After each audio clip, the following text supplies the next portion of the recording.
Imagine this, if you will. You're camping way out in the middle of nowhere. You alone. It's dark. It's nighttime, and you're sitting around your little campfire. And outside of the circle of light of that fire is an extreme darkness. Darkness so extreme you cannot even see a hand in front of your face, almost. And then you hear it, something walking in the bushes out there. The crickets quit. The moon goes behind the cloud, and it gets even darker still. And you know without a doubt that something out there is watching you. You're camping out with Tara. Hello, ladies and gentlemen.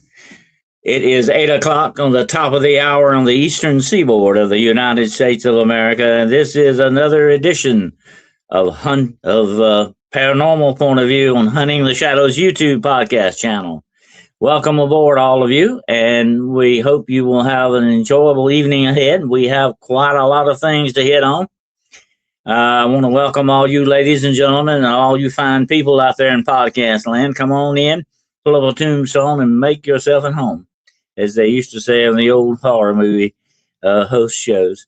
And I want to welcome you all. We've had quite a week. It's been a long week. Now we can kind of relax. I hope some of us can. Some of us still have to work the weekend, definitely. But that's the way it goes. That's life. Work gets in the way of life. Life hardly ever gets in the way of work. That's just the way that usually goes. I want to welcome all of you in out there. Yes, there's my good buddy Cryptid Warfare and Joanne and the ever lovely Danette and the very sweet Terry. Hello, dear. Happy to see all of you in here tonight. And I want to welcome you in to Paranormal Point of View tonight. We're going to be talking about buckle in, buckle up, and buckle down, okay? Get ready because we're going camping with terror. That's right, I have got you 10 tales of terror when people go camping out with it.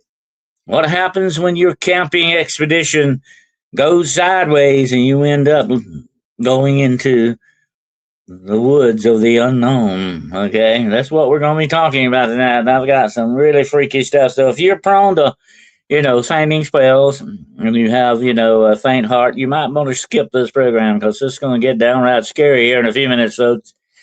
I want to welcome some more people in. Hello, John and Jose, as my buddy Jose is here. All right. He's a very excellent artist. We will be showcasing some more of his work later on, definitely.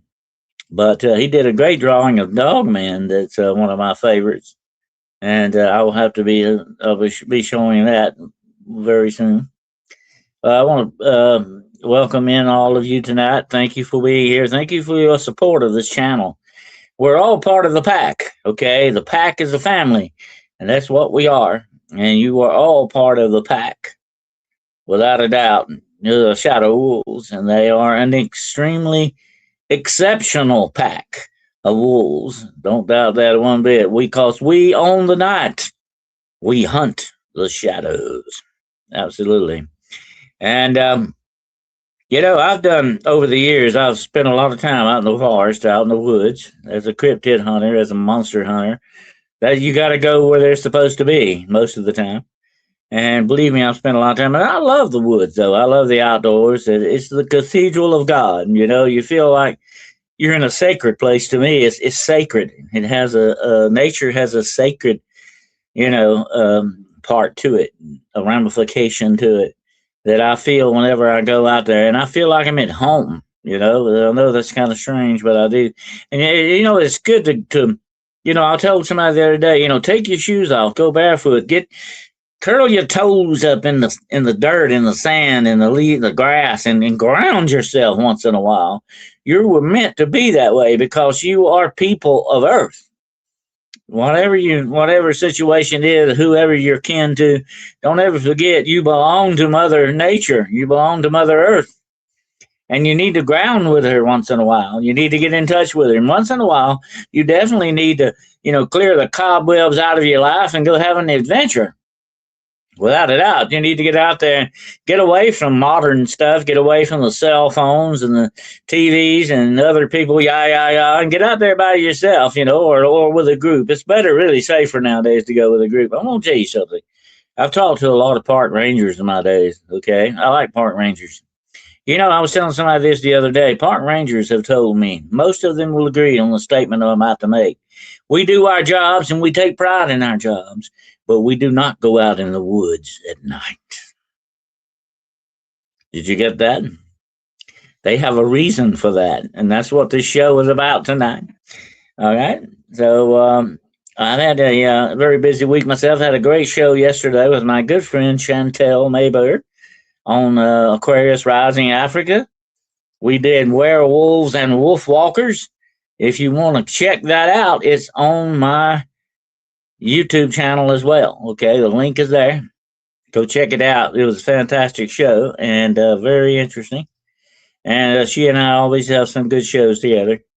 And check it out definitely if you get a chance. And also, I did a good show with my good friend Drewski from Cryptid Warfare. We did a show on giants that's coming out next week, so be watching for it. Okay, and as soon as that gets out, we will put it out there for you. And he and I always have some fantastic shows together too. So you'll be watching for this. I know, giants are fascinating. One of my favorite. A lot of people think I'm hung up on werewolves. Not necessarily. I like werewolves. Okay, don't get me wrong. They're one of my favorite cryptids. All right. Of course, I don't think I want to buddy up and meet one because they usually just want to eat you. But giants do too. Okay, giants are fascinating to me as well. As a matter of fact, when I was very young, many years ago, I actually met a giant, and he was almost, I think, almost about 7.5 feet tall. He was a big guy. I'm 6'4", and I came up just a little bit over his belly button. So this is how big this guy was. I mean, when he could sit down on your car, on top of your car, without any problem at all. This is how tall this guy was. But I felt sorry for him because he was just a regular guy, no different than anybody else. And, people are the same everywhere, no matter where you go, okay? I mean, most of the time they are. And he was no exception. And I felt sorry for him because his heart was not growing with his body. He still had giantitis. Giantitis, giantism is a disease. And he was still growing, but his heart was not. And he said, he didn't have that long to go because his heart was not growing. It was, working way over time because he was getting bigger and bigger, And sure enough, I heard about like a year later that he had passed away. But he was a great guy. I really enjoyed talking with him. His hands, my gosh, his hands could cover my whole face. Now, I have big hands here, okay? I have very big hands. I got big feet, too. I'm almost like Bigfoot, okay? But his hand would leave no room at all. His hand would cover my face completely, my whole head almost. This guy was huge. And I can imagine my great-great-grandfather, Samson Carroll, was almost 7 foot. I think he's pretty close to 7 foot tall. And so tallness runs in my family, okay. And I probably would have been taller than 6'4", but I was a smoker. Smoking will definitely, keep you from growing. And so that probably is what did me in with the height wise. But still, you get too high, you get too tall. I kind of envy the shorter guys because I keep banging my head in the face. I got a lot of dents up there already. But anyway, that's what happens. You've named it, probably must have been a big movie. Yeah, he was big. He was big. Yeah, big guy. I never met him, but they told me about him. Unfortunately, I never got to meet him. But yeah, we're going to talk tonight about camping out with terror. I have been in some very interesting places in my day, all right? And I can say that as a reason, I told somebody not long ago, my hair should have turned white a long time ago, some of the situations I've been in. But you will never know how truly dark it is on a dark night with no moon way out in the woods, I mean, dark, dark, dark. And, you're used to seeing city lights or the refrigerator light coming on or whatever the situation. You're used to that. But when you get out when you walk into the woods I get my senses heightened like Spider-Man. My senses get me because I'm going into a different environment, and anything could happen out there. And I have run into bears, wolves, mountain lions, the whole works. The coyotes. I ran into a pack of coyotes one time. They were circling me. I have to tell you about that sometime. But anyway, uh, um, you're going to run into stuff out there. But the most dangerous things out there are not what you're really expecting. There are other things out there much more dangerous than bears and mountain lions and wolves, wild dogs and coyotes. Okay. And that's what we're going to be talking about tonight. And whenever you go camping out or go hunting in the woods and all that, and I used to do back in the day a lot of deer hunting in my time. Okay. I've hunted a lot of deer. And I'm going to talk about tonight. I had one of the strange. Well, let me knock it out of the way right quick before we get into the 10 tales of terror. Now, I've told this before, but there's some new people in here that may have not have heard this. So I'm going to tell about it right quick. I had been out with my brother. Now, my brother, who is deceased now, my older brother, his name was Howard. He was a big deer hunter. That guy, he was always out. I was always thought about deer. He was out always hunting deer. And of course, he always wanted me to go with him, and I would go with him sometimes. And I was on one expedition with him, and he was out doing something. He said, go check out our old farmhouse on the edge of the field there next to the woods. He said, go check it out, and I think he was going to put some stuff in his truck or something. And we were getting ready to leave, actually. And I walked out, and Drew, if you're still listening, Drew, you might like this one, okay? Because this is a freaky incident. So I said, well, heck yeah, I'll go check it out. So it was an old farmhouse, and all the doors and windows were out of it. And they were using it, I think they were going to use it at one time, or had been using it, to store hay. But it had been unused for many years now. And I I walked in there, and I like architecture, okay? I like to look at old buildings and houses and stuff like that.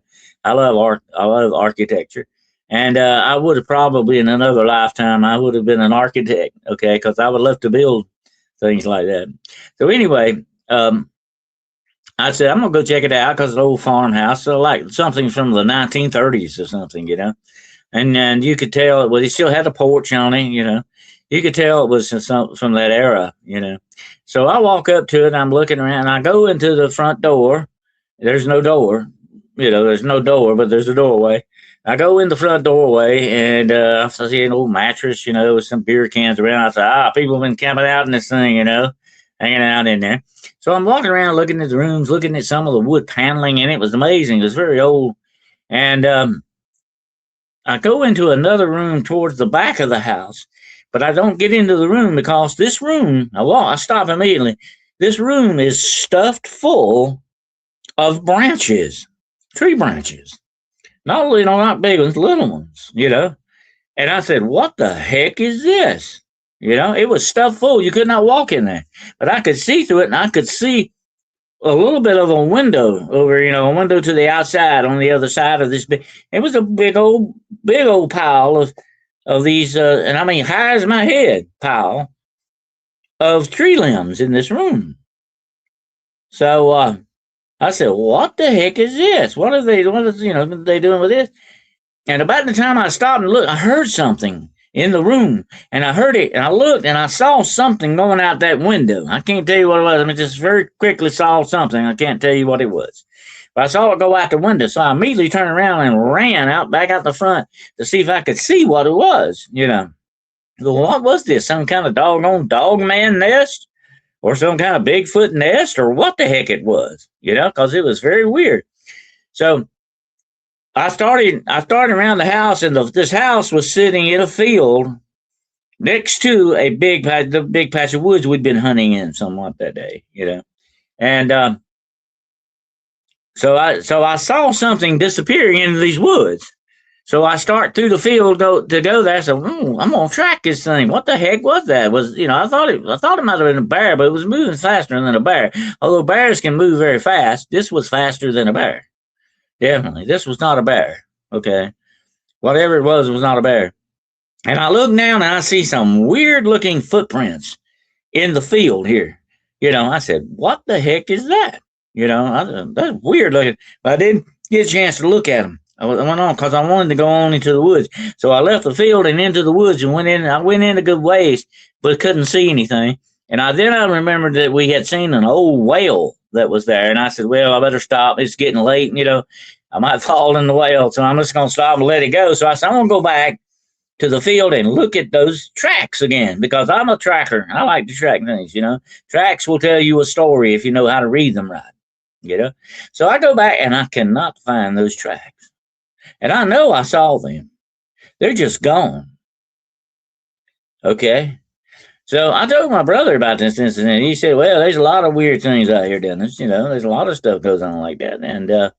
And so, he could probably tell some stories too. I never got a chance to ask him that much about stuff like that. I think we have talked about seeing some things. He's seen mountain lions.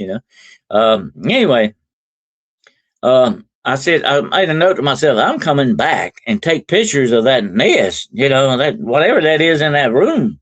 And maybe I'll see it again. And I said, but I had to, work came up and all that. And it was like 2 weeks before I could get back. And I was getting ready to go back, and I was told my brother, I said, I'm going to go back and check that house out again. You want to go with me or something? He said, why? There's no need to do that. It burnt down 2 weeks ago. I said, what? He said, the house, they burnt down. They let the fire department set on fire to train with it, and they burned it down. I said, God dang, that was a disappointment. I wanted to go back and take pictures of that. I think it was a dogman nest. I think that was dogman that hit that window. Yeah, of course, it could have been Bigfoot too. I don't know. That's a possibility. But whatever it was moving, getting out of Dodge in a hurry. It didn't want me there, definitely. Let's see. Blue Eye says, no, where I grew up in the Florida swamps, only ran in skunk ape once. No issues. It actually lived in my area. They do hang out in swamps a good bit, yeah. Absolutely. They like swamp life. There's certain more edible plants in the swamp sometimes, if you know where to find them. I always saw, well, this accent fooled me. Oh, well. Was it a blue-eyed man? That's interesting, kind of freaky. Skunk apes. Skunk apes are smaller than your average Bigfoot.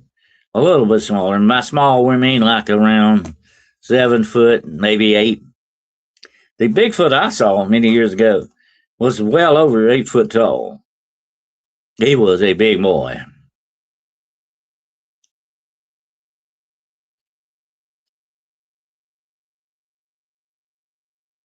I don't know. I don't know. It was just it's just kind of a weird coincidence that they would pick that house to burn down and train with. Okay, I've known them to do that. I used to work with fire department, and I've known them to do that. But it had to be that house, doggone it. And I wanted to go back. I really wanted a picture of that room because that's the freakiest looking thing. I wish I could describe it to you in detail because it was just like somebody who jammed 1,000 of these limbs in there. And it was so thick you couldn't hardly see through it. I just barely caught something going through that window on the other side. I heard it more or less than I saw it. I heard it. And it hit that window in a big hurry and went out that window. And I got around the side of that house quick as I could and saw something black going into the woods, but that was all I could see. It was fast, but now the field between the field and the woods was not that big, so it got in the woods a whole lot quicker than you would think. All right, Serentus, welcome back to the land of the living. So anyway, wakey wakey, eggs and bakey. All right, but yeah, weird freaky things happen in the woods, my friends. I haven't had many things like that go on. And yes, I want to tell you something. Even a pack of coyotes could be dangerous. There have been some instances where coyotes have attacked people, especially children, because they're smaller. You got to remember the prey likes something that's not big and hard to kill. They want small, easy kill. That's the way they work. They want the small, easy victims. Never make yourself small and easy, my friends, because that's what the predator is always looking for. Okay. Hello, Overbill. Good to have you here, bro. All right. But anyway, we're going to cover now 10 tales of terror, camping out with terror here, okay? And I've got them lined up for you right here. Let me pull it up. And I got some freaky stories to tell you here. Okay, you're gonna enjoy this. So get your popcorn ready. Get your soda out, and get your popcorn or your snacks. Get your Doritos out. My favorite are ranch Doritos, by the way. Let me wet my whistle. All right.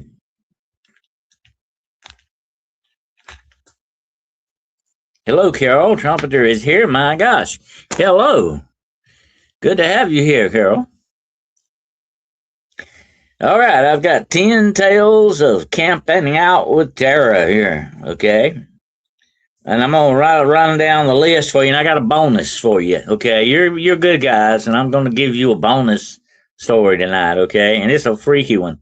It's kind of basically attached to the forest or the outdoors. Okay, so we'll get to that. But here's the lineup: stranger in the camp, night visitor, mother's calling, lily dancers. Now the lily dancers, I'll have to explain that to you, okay? And Bigfoot burrito in the puppy tent, Devil's tramping ground, lights in the woods, the old farmhouse. I just told that one, okay? I told you about the old farmhouse. The wrong place, and the watcher in the woods, okay? And then we'll get you the bonus one, all right? So I'm going to start first with a stranger in the camp. Now, this kind of relates to something that happened to me, and I've told about this before. I'll run over it right quick because this is not the actual story, but just kind of lay the story out for you. I was fishing one time, way out in the middle of nowhere at a lake, and I'm going to be talking about lakes in a little while. Lakes are very mystical places. They're liminal spaces in ways, okay? Anyway, I was camping out with two other people, okay, and they were a man and a wife. I was camping out with them. That's my cousin, actually, and they went to bed. They went to sleep in the tent. They were asleep in their tent, and I could see their tent from where I was at, but it was a little ways up a hill, like, and I was sitting on the shore of the lake doing a little night fishing, and I think that's illegal, but anyway, I was doing a little night fishing, and I was just, sitting out there, I guess thinking or doing whatever I'm doing, enjoying the quiet solitude. And it is dark around there, okay? But I think way across the lake, I could see a light in somebody's yard or a boat ramp or something. And now I live next to one of the largest man made lakes in the world, Lake Hartwell in South Carolina, which is partly in South Carolina and partly in Georgia, okay? And this is where that happened, all right? And there is some very freaky places in Lake Hartwell. Matter of fact, I will have to tell you all, and I think I will, tell you all a story sometime about the haunted island with the graveyard on it that I spent a night in on this lake. This weird, freaky stuff. Okay, we'll talk about that one day very soon. That was a freaky incident. But anyway, I was sitting there fishing by myself, and there's like some bushes over here off to the left of me, and there's a little clearing where I'm at, and I'm sitting there just fishing, listening bullfrogs every now and then. But all of a sudden, crickets quit, and whenever things get quiet in the forest, okay, don't ever forget this. It's very important. When things get quiet, something is moving out there. Something is causing that because the birds will quit, squirrels will shut up. Crickets will quit at night, especially. Bullfrogs will stop hollering. Whatever the situation, everything will go quiet. You need to be very cautious then when that happens because something unusual is going on in your vicinity, whether it's natural or unnatural. You may find out. So everything went silent, and I'm thinking, well, that's weird, And all of a sudden, wait. Off in those bushes on my left, I hear somebody say, Dennis. Just written just a little bit over a whisper line, Dennis. Call my name. And I said, what the heck? What is that? I said, we're out in the middle of nowhere. There's nobody around, I look up at the tent and I can see them in their tent up there. They're asleep, moving around or whatever they're doing. They're, I can see them. I can see their silhouettes sitting there, and they're laying there. I can see them through the tent because there's a campfire in front of the tent. I know it's not them doing that. And I said, "What the heck is that?" And I sat there and I didn't say anything. And I'd heard, stories about minds like this, things that do these kind of things to you. And I didn't say anything. I just listened. A few minutes went by, everything was quiet, and then it heard again, Dennis, help me. Like that. So I just stood up. I stood up. I said, "Hey, I don't know what you are or what you're up to, but you get out of here. You leave now. You've got no place here. I'm not going to go out there where you're at. You leave. Get away from here right now. Get out of here. In the name of Jesus, leave this place right now." So I sat back down, fished a while longer. Crickets started doing their job. Everything went back to normal. It was a weird experience. I'd often thought, though, what would happen if I got up and went off in the woods following that voice? Don't ever do that. If you hear voices in the woods, ignore it. Okay? If you see a light in the woods, do not follow it. Because freaky things will happen to you if you do that. Trust me. You may never be seen again. All right? But anyway, I'm just setting you up for this story. Stranger in the camp. Now, they tell the fact that there were two of them camping that night, and one had retired early and went to his tent. There were two guys. Each had their own tent. And he went to his tent and was asleep. He said, I could hear him snoring. I was sitting by the campfire. He said, I'm sitting there just thinking, messing around. And getting ready to thinking about getting ready to go to bed, too, and call it a day. They'd been fishing and then cooking fish that day, and they'd been, very busy. And he was kind of tired, And he said, I think I'll have one more smoke, before I go to bed or something. So he's smoking. And all of a sudden, he hears something. He hears something, and, the woods can be very quiet at night, most of the time. But you got things going on, too. You got crickets, you got frogs, you got night. You got, there. I don't know. A lot of people don't realize this. Did you know you have a night shift with the squirrels? They're called flying squirrels. They come out at night. I've seen them. Okay, I've run into them. That's the night shift. They take over when the day shift goes to bed. Okay, I'm serious. They really do. So you can hear these little guys once in a while too, messing around, flying squirrels. And so he said, it wasn't nothing like that. It was like, a twig snapped. And he said, I looked up, and there at the edge of the firelight, I saw somebody standing there. And he said, we're out in the middle of nowhere. This is not a public camping ground. We're out in the middle of nowhere. He was out this took place in Daniel Boone National Forest in Kentucky. Okay. And that is a wide open place. Okay. He said there was nobody around. And this man is standing there. There's a man standing there staring at him, And he said the guy, he didn't act right, And he said, I spoke to him. I said, come on in the camp.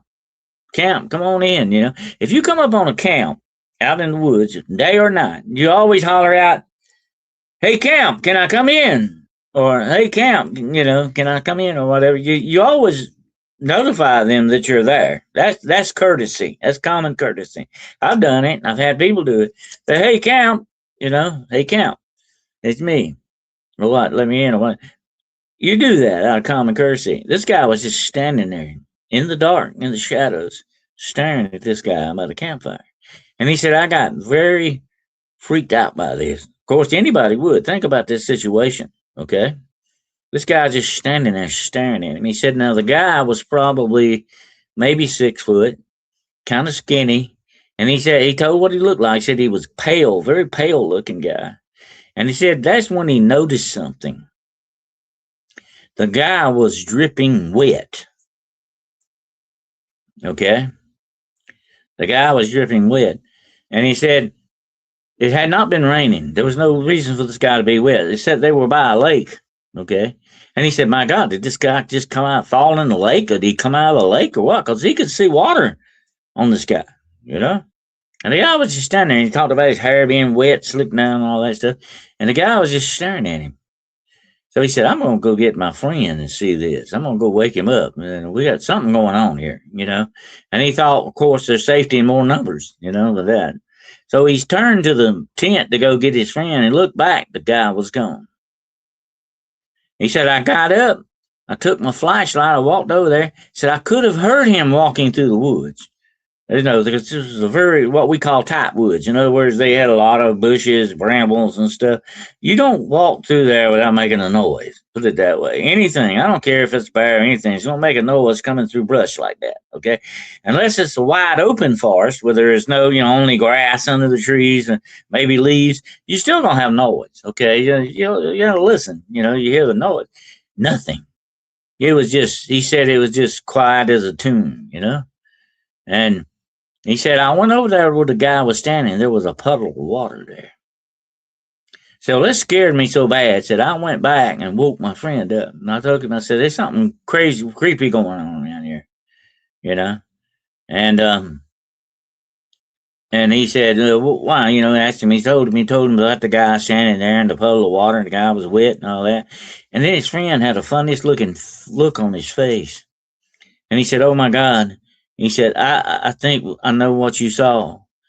He said, I didn't want to tell you about this before we went camping, but last week a man drowned in this lake right next to where we're at, and they found his body. But is his ghost still there? Is his spirit still hanging around that lake? You got to wonder. How you like that one? Stranger in the camp. I hope you never have that kind of situation. There have been a lot of stories of supposed the spirits of drowned people coming out of lakes and stuff and being seen on the side of the road. There's a very famous sighting of that not far from where I live, of a woman that was seen standing in the middle of winter on the side of the road, soaking wet. And the guy said he believed that she walked out of that lake and that she was not real, because when he went, he stopped, and you know, he saw her, passed her on the road, and he said, I stopped to go back and see if there was something wrong with her. You know, she had a problem. And he said, I backed up. He said, I didn't go but 6 foot and stopped, and I backed up and she was gone. He said there was nowhere for her to go without him seeing her. Where did she go? And what was she? Standing dripping wet in the middle of winter on the side of the road. Weird stuff, my friends. Weird stuff. Doing good, Joe. Good to have you here, bud. But anyway, next one up, the night visitor. Now this is kind of freaky, and I think several people that I've known have experienced some of these things like this. But they have to do with another camp. They were camping out in the middle, again in the middle of the forest, somewhere in the middle of nowhere. This is different things that go on in public campgrounds. Okay, you got neighbors in a public campground. You may have a RV next door or a tent set, whatever. You got people around. Most of these things happen when you go out by yourself. Okay, but the night visitor talks about this guy that he went camping alone by himself. And like I said, really, I've done that, but really, it's not a good idea. Okay, really, in some ways, it's good. It's much better. Like I said, like the rangers tell me, we don't go out in the woods at night, and there's a reason for that. Not just supernatural reason. There can be some bad guys out there in the woods at night too. Okay, and you definitely don't. And we're going to talk about that in a little while. But anyway. You got to be very, very careful, because you are in a different environment when you're in the woods. When you're out in the forest, especially alone, you have to be extremely careful. Now, this guy had his dog with him, but that was all he had with him. And he was doing some stealth camping. I guess going around, stealth camping. Look it up. It's very interesting. I've watched a lot of shows about stealth camping. They will go camp out in parking lots. They will go camp out behind bushes and buildings and stuff, all kinds of junk like that. They try to do it without getting arrested for trespassing most of the time. But you can self camp out in the woods too, okay? And here's the freaky thing about this. Said that night, while he was, he got bedded down in the tent, him and his dog. Said all of a sudden his dog sat up and was like listening to something.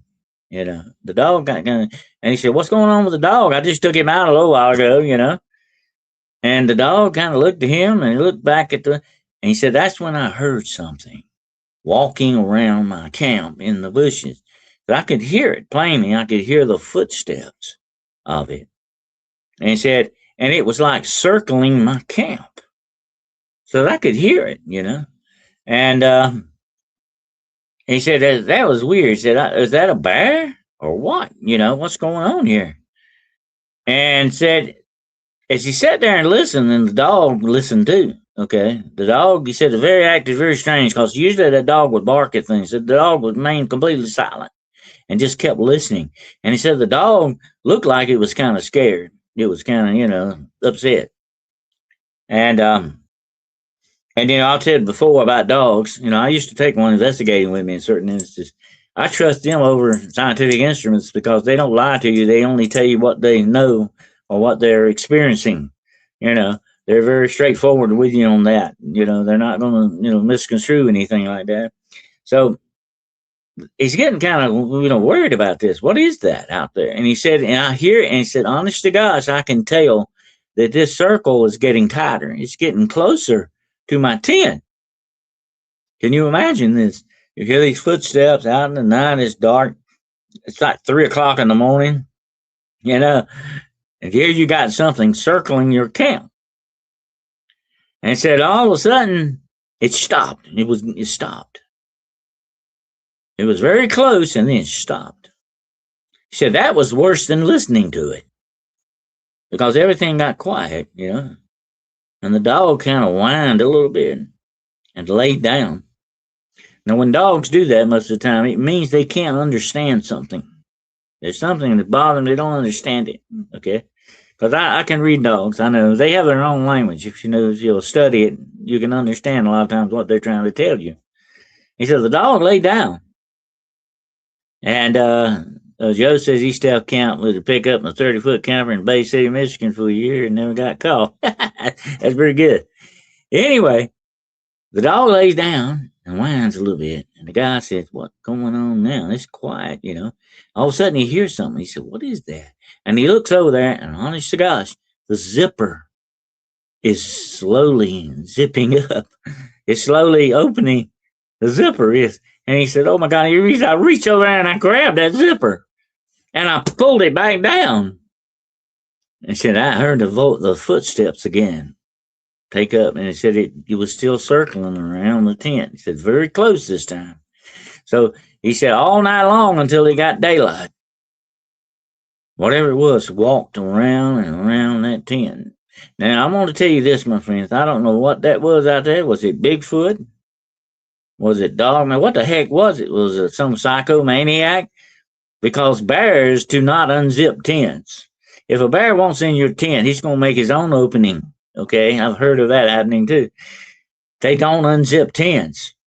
Only things with fingers can unzip tents. Okay, that's weird. But that's the kind of horror stories you can run into when you go camping. I camped out with my daughter, Joanne said, and my friend and her daughter and her friend, Scariest. Scariest is where the big daddy long legs hanging on the inside of the tent in the morning. They're not really spiders, by the way. Long-legged daddies. They're not spiders. They are in the arachnid family, but they're not spiders.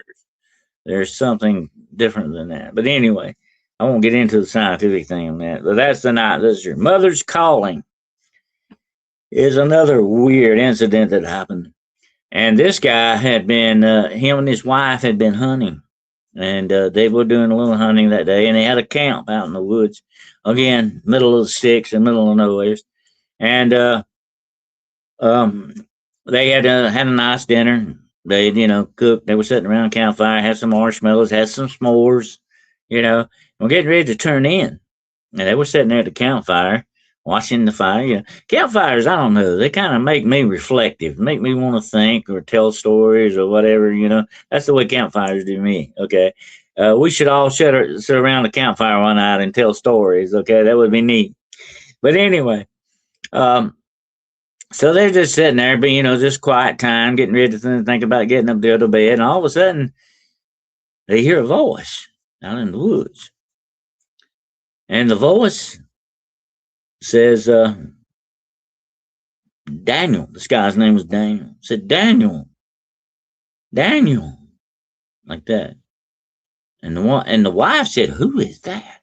She heard it too, you know. And he said, I don't know, but they're calling my name, you know. And they sat there a while, and like off and on, every now and then, they would hear Daniel, Daniel. And every time they hear it, it'd be from a different part of the woods around them. It'd be somewhere else. You know, they could tell what direction it was coming from. And the woman and the wife was getting upset about this. She said, I don't like this at all. She said, that voice sounds familiar. And all of a sudden the guy says, oh God, I know where I've heard that voice before. That's my mother's voice. And my mother, most people called him Dan, but his mother called him Daniel. He said, that's my mother's voice. But how can that be my mother calling me? She's been dead 12 years. And when he said that out loud, he never heard it again. They didn't call anymore after that.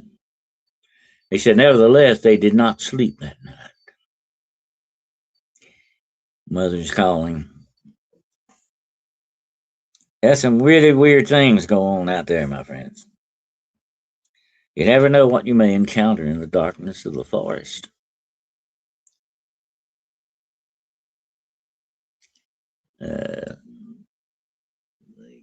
They can't buy it. No, they long-legged daddies cannot buy it. No. Daddy long legs is not like your average spider. It's not really a spider. And to hear the same thing that I did above the art station link, never seen before, very bizarre. That's true. And they both kind of recognized the voice. When he told her, he said, that's my mother. She said, God, that's where I've heard that voice before. That was very weird. Was mom coming back to communicate with him? What was going on with that? You know, or was something out there using a voice that he was familiar with? Dennis and friends, what is this thing that I drew on the above art station link? Never seen it before. Very bizarre. You know, I'll have to check it out. Joe Baggett says that's them demons trying to lure him out there. I wouldn't doubt it's something we're trying to do, like they tried with that with me, you know. Weird. But like I said before, if you hear something like that in the woods or anyway, even in your house, okay, do not acknowledge it because it's trying to make contact with you. And once you make contact, I don't know whether you realize this or not, but if you make contact with something spiritual, then you have a spiritual contact with it. You're inviting it to do bad things to you. So you don't want to establish contact with these things. Okay, that's the smart idea. Looks like a black ghost mixed with a broom with a squash skirt and bibs up and down. Seen it at cemeteries, huh? Oh, I have to check that out. That sounds demonic. That sounds like a demon type thing to me. I'll shine late again. It's all right, Kim. No, you haven't missed a whole lot. Yeah. Hello. But anyway, was that mom? I don't know. That was weird, you know. But anyway, okay, the next one, Bigfoot burrito in the puppy tent. Okay, now pup tent. I have a pup tent, by the way. It's really a 1 or 2 man tent. That's what a pup tent is. Okay, and they're usually squared.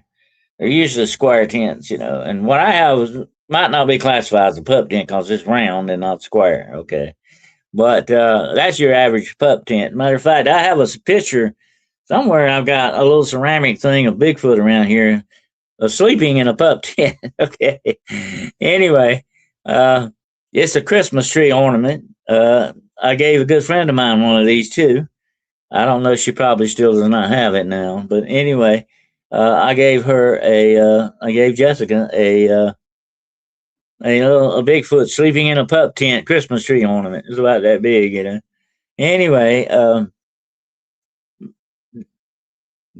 Bigfoot burrito. Okay, what that means is Bigfoot gonna get you. He's gonna eat you. They're gonna make a burrito out of you, especially if he finds you in a pup tent. The reason we say that because pup tents were notoriously not very safe.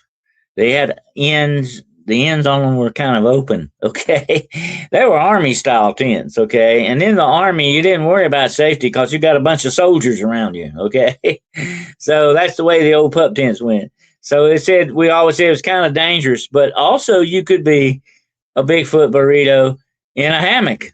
Okay, so for everybody out there who sleeps in a hammock, don't forget that too. Matter of fact, you'll be wrapped and ready to go. You will be fast food for Bigfoot or Dogman. All right, but we were talking about that. So anyway, the story to this is this guy almost became a Bigfoot burrito. Okay, in his pup tent, and what it was that.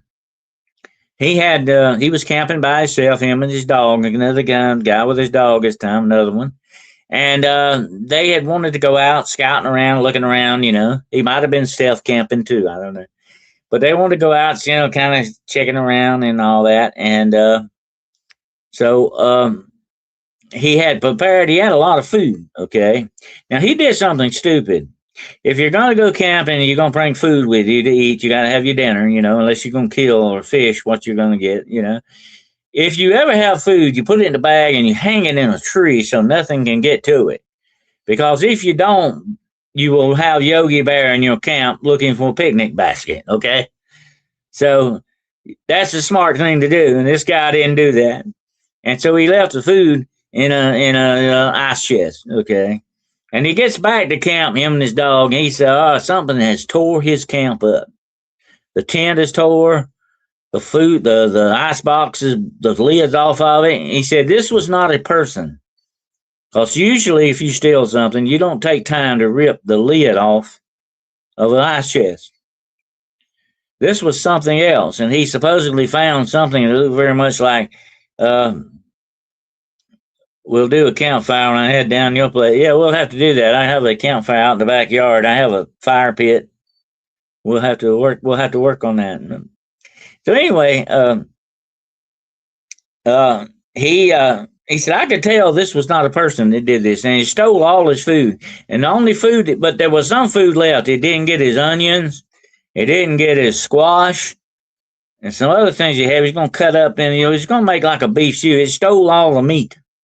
That sounds like Bigfoot to me. You're looking for a burrito, okay? That's why I call this story that. But here's the moral to this story, okay? It's never a good idea to leave your camp unprotected, okay? And you definitely do not leave food where it can be acquired, okay? You've got to be very careful with that. Whether that was a bear, and it could have been a bear, but he said it didn't have tracks like a bear. He said he believed without doubt that it was Bigfoot got in his camp and had been watching him. He said all day long he had felt like something was watching. Hairs on the back of his neck, his hackles were up, we call it. His hackles were up. He felt like something was watching him all day, and so bears don't do that. Bears, they're not too much at watching things. So it could have been Bigfoot, it wouldn't surprise me a bit. But the moral of this story is whatever's out there may come in your camp once you leave it. And also, it's watching for you to go to bed. Don't ever forget that, too, okay? It's waiting for you to go to bed. Maybe that's what it's doing, like the guy with the zipper thing going on there, I don't know. That's not good. But anyway, the next story I got up is one of my favorites because I have been there to this place. It is called the Devil's Tramping Ground, okay? And it is a well-known area. It is in North Carolina. I have been there on several occasions. It is a complete round, perfect circle in the middle of the woods. Well, actually, it's not in the deep in the forest anymore because there's a little bit development around it. But it's deep. It's still in some pretty good patch of woods there. But I think it's on private property too. So you might have to get permission if you ever want to find it. But you can find the Devil's Tramping Ground. I have to find you exactly what city is next to it. I cannot remember right now. But anyway, it's in North Carolina.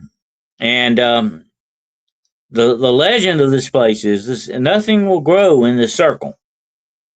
Nothing. It grows outside the circle, but not inside the circle.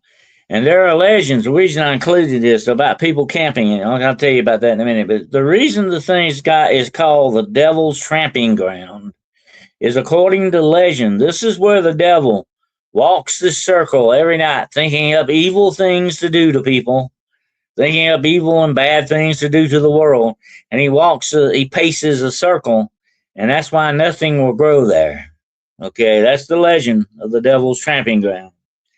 But here's another part of the legend. They say that if you go camping in the middle of the Devil's Tramping Ground, that when you wake up in the morning, you will be outside the circle. Now, I did not believe this. Okay, I said, "Oh, that's a bunch of bull." I wanted to camp out there, but I found out it was on private property and you can't do it. But I did talk to a guy that said, yes, he has put stuff in that circle. He said put stuff, rocks or something in that circle, and when he gets back the next day, it's outside. And he said, there's nobody around that area. Why would anybody do that? Why would anybody pick rocks up and throw them out? And so I said, I've always wanted to camp in the middle of that to see if I'd wake up outside that circle. That would be interesting. But I'm going to tell you a little bit more about circles here in a few minutes. And why, if you ever encounter something like that out in the woods, be very, very cautious. Don't mess with that circle for two very important reasons. If it's got a circle of mushrooms around it, no mushrooms in the middle, just only a circular, and I have seen this, okay, with my own eyes on several occasions. These are called fairy circles, fairy rings. You don't mess with them. If you mess that circle up, you knock over some of the mushrooms or something and step in it, you will have supposedly extremely bad luck for a long time after that. So it's a good idea, they say, not to disturb a fairy ring, okay? And another reason is that the fairy rings are thought to be maybe even portals, all the places where portals go, or appear from time to time, put it that way. So that's why it's not a good idea to mess with it. And the Native Americans believed that the circle was a sign of the Great Spirit. It was sacred land, sacred ground, and you didn't mess with it, okay? It was just not a good idea to do that. And this is something that does occur naturally in nature. I don't know, it's a possibility. There's a logical explanation for it. But that's the legends, especially about the Devil's Tramping Ground. And it's supposed to have a lot of bad luck associated. Now, there is a forest in Romania that has a similar circle like this in a field. And there have been paranormal researchers that have spent the night in that circle, and things actually threw them out of that circle. This is a very haunted forest. Well, it's on my bucket list. I would love to go there and spend a couple of nights in that forest, okay, in Romania, Transylvania. And I have studied extensively the folklore, and we're going to talk about that, of Romania, okay? Fascinating place. I love it. It's got not only just Romanian Dacian folklore, but it's got gypsy folklore too. And I have some friends that live in Romania, by the way. And we're going to talk about that on the next tale of terror coming up here. The Yili dancers. The Yili are actually fairy-like women, okay? They're very stunningly beautiful women. They wear diaphanous gowns. You can almost see through them, gossamer-like white gowns. And they have like flowers on the end of their hair. And they dance in a circle out in the woods, a circle much like this fairy circle I'm talking about. They have a circle in the woods and they dance in the circle at night. And they will be found in numbers of 3, 6, or 12, or 9 and 12. Those kind of numbers, okay, is what you will see these women. If you do encounter these women, leave immediately. They are not good. They are nymphs, okay? And they are bad actors, because if they see you spying on them, if they see you and they catch you anywhere close to that circle, they will bring you into the dance, and you will dance with them until you die. You will die of exhaustion. You will dance to death with the Yili. Okay. So stay away from these women. All right. They're not good. Okay. And they are rumored to be nymphs or the daughters of Alexander the Great or priestess of the Dacians, the Dacian wolf warriors. They were supposed to be the brides of those. There's a lot of different, Josh Gates investigated that circle. Yeah, I want to go with him. I hang out with Josh Gates anytime. Anyway, I have actually talked with Josh Gates. Great guy. He is a great guy. I liked him. Anyway, um, stay away from these women, okay? They're like the fairy women you hear about in Ireland and places like that. If you ever encounter forest spirits like this, or elemental spirits, the best thing to do is to get away from them, okay? Because something usually bad is going to happen if you hang around with them or you mess with them, okay? But that's I wanted to bring them up because that's the fact. And if you want to read something very fascinating, get into Romanian folklore. It is wild. It's got vampires, the Strigo. It's got the Yili here. It's got a bunch of good, interesting stuff. And there's even one. There is a church in Romania. I cannot think where it is. I think the town of Bratslav or something like that. Bralov. Anyway, there is a big cathedral church there, and there is a statue at the very top of this church on a precipice of a little boy leaning over that. And the legend is that they call him the Falling Boy. And the legend is that he actually was a little boy that got up on top of this church and fell off and got killed. And so to commemorate this, they put that statue of him up there. There's a lot of legends about the Falling Boy. So you got fascinating stuff like this in Romanian folklore. Check it out. Go Google it or Wikipedia, whatever your pleasure is on that, and check it out. It's fascinating. So I love Transylvania. I've always wanted to go. I love the Carpathian Mountains. I love mountains anyway, okay? I'm a big mountain guy. I used to climb mountains in my time, okay? I've climbed a few mountains, okay? And I love the mountains. Some of my favorite places, okay? I would love to check out the Carpathian Mountains because they're part, actually, before the world continents broke up. They were also part of the Appalachian Mountains before they got divided. And if you go to the Carpathian Mountains, you could not tell the difference in the Carpathian and the Appalachian Mountains, okay? But anyway, those would be on my bucket list to check out. Raging Cajun, Carl's in the house. Hello. So anyway, that's that one. Okay, let's move on down the list now. Lights in the woods. And I talked about this a few minutes ago. If you encounter, and I have many stories I can tell you, of people who see these weird ghostly lights like out in the woods. And I'm going to tell you a little story connected with them. Do not follow them. Do not go check them out. Okay? It's not a good idea. And if you see these lights moving around in the forest, a lot of people call them foxfire, people call them will-o'-the-wisp. They will supposedly lead you to your death, okay? Even the Native Americans warned about these things. They're also called corpse candles. So you do not want to mess with this. This is usually some type of demonic trick here, okay? Don't mess with it. Lots of bizarre things in Romania, and not just the ladies.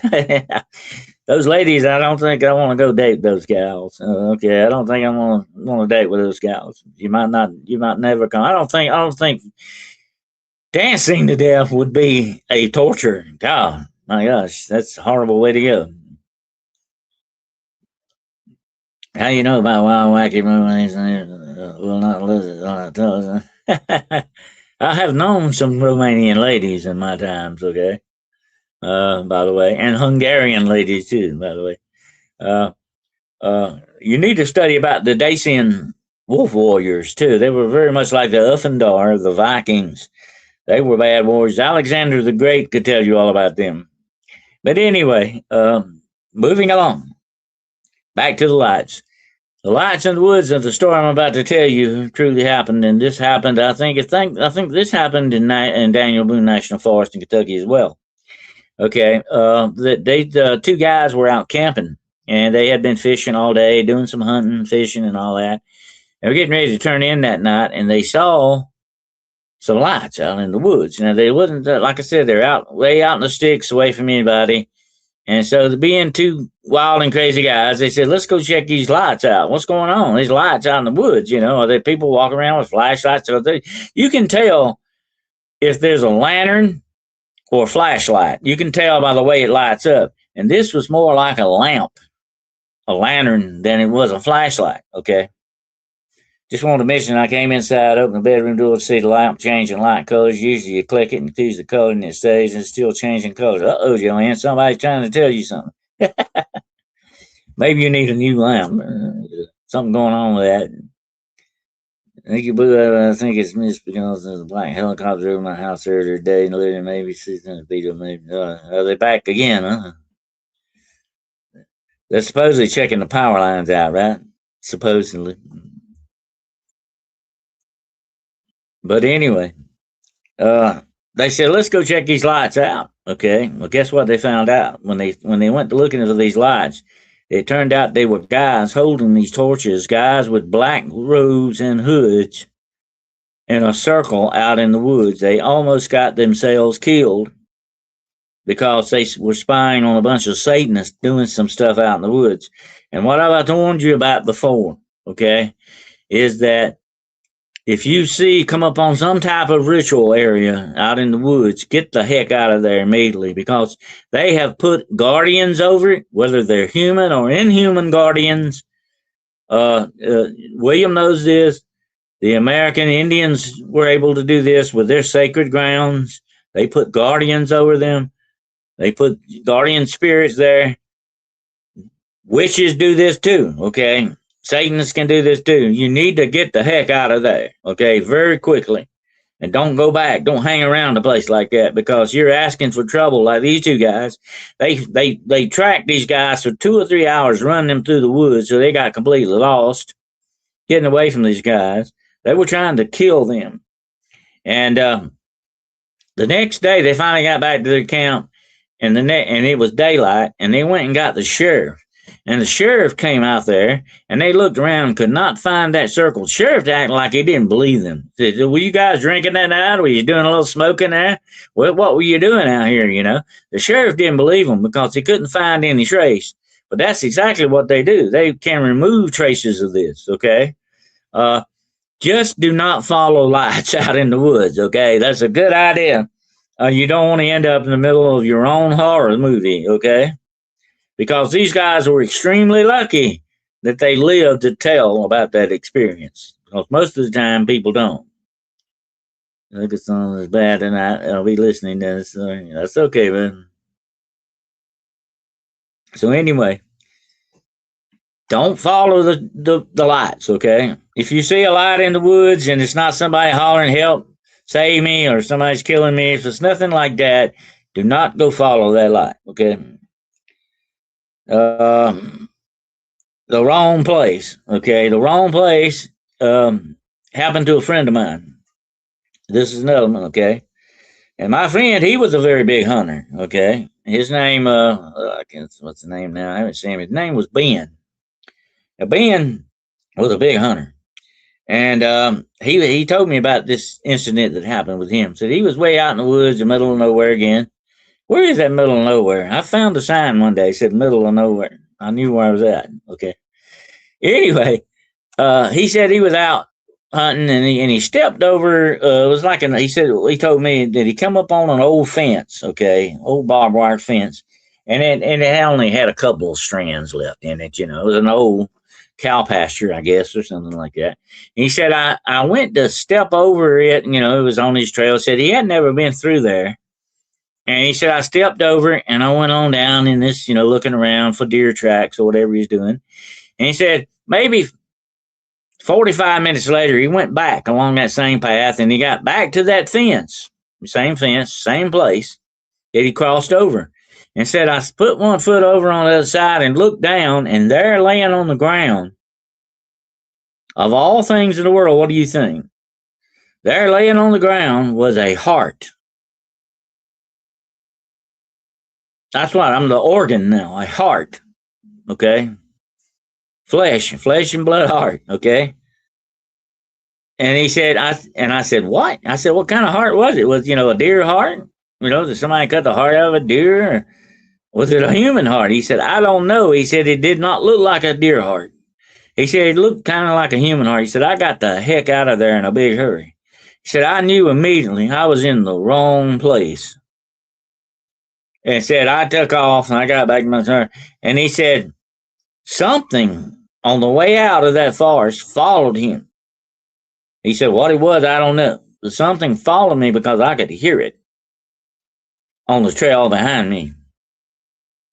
And it was, he said he did not think it was an animal. He thought it was somebody because he sounded like, if you ever hear an animal walking through the woods, like a bear, it doesn't sound like a human. Okay, you can tell by the sound it's got 4 legs or it's got 2 legs. And he said, whatever this was following me had 2 legs. And so it's when he thought it was a person. And what we surmised when I heard this story, I said, well, Ben, sounds to me like, you definitely were in the wrong place at the wrong time, but you were very incredibly lucky because you probably came up on some kind of sacrificial site or somebody dropped that heart. Whatever the situation was, you were in a bad place, my friend. You could have had a lot worse problem than you realize, That's what you run into, my friends, when you get out in the woods, okay?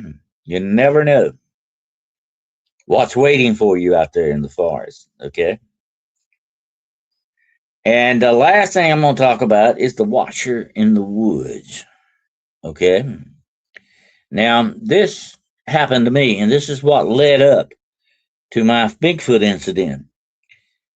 I had that same incident happen that day. I'd been looking for Bigfoot along with these 2 other guys all day long. We'd been out in the woods. We'd been finding clues. We found trees that were X's. We found things disturbed. I knew without a doubt there was something in those woods. And I tell you what made me realize that wasn't just what I found. It was what I felt. Werewolves, mostly though, when human hearts are removed, Joe, from they're used in sacrificial things, mostly.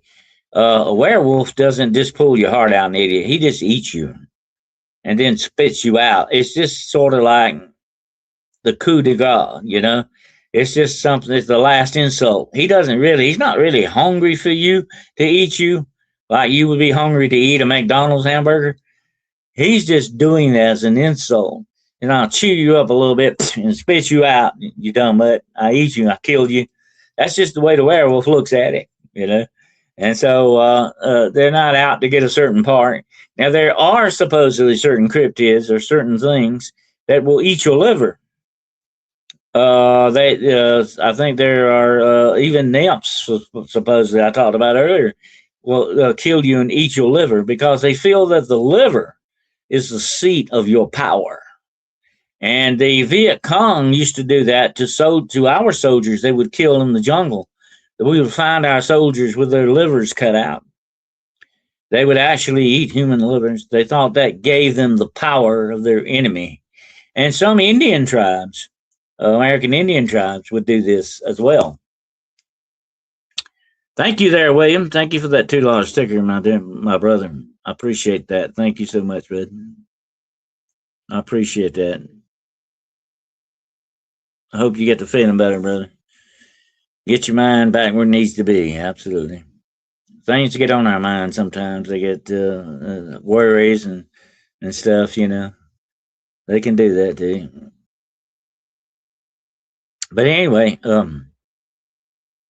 definitely, you look down and find your heart laying there. That's not a good sign. It's time to leave. But now, I had felt this all day. Something was watching us. I just, the hackles were up. My hackles were up. I said, there's something definitely watching us. I felt this all day. And it wasn't just in my mind, okay? Because later on that night, I found out what was watching us. I met Bigfoot face to face, eye to eye. Well, of course, he was taller than me. But we still eyed each other, okay? And it was a very interesting encounter. And I came away with one question that haunts me to this day. If this is real, and it was definitely real standing right there in front of me, then what else and God's name is out there. What else is out there? Well, I'm going to tell you, my friend, whenever you go in the woods, you may find out what else is out there. And now I've got a bonus story for you, okay? That's the 10 Tales of Terror tonight. I threw my own there in the last.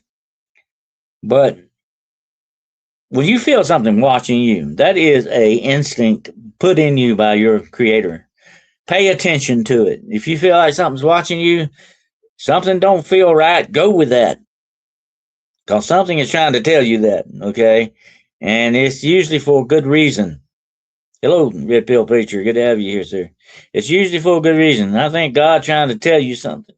You need to listen, okay? Because it's important, especially if God's trying to tell you something, all right?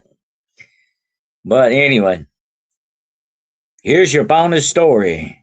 Living lakes that eat you, okay? Now, the Native American Indians, and especially in South America, believe in what I'm about to tell you. There is a belief, even in Romania, okay, that certain lakes have certain types of spiritual entities living in them. And these entities become part of that lake. And that lake will get you when it wants to. Even if you're just standing on the shore and you're not in the water, the lake will rise up and take you. This lake is a living entity. The lakes are cursed, okay? And it is said that certain native indigenous tribes would put curses on lakes, especially against, lakes being stolen from them or whatever the situation. They would put curses on lakes and parts of land, like I mentioned earlier, on sacred land.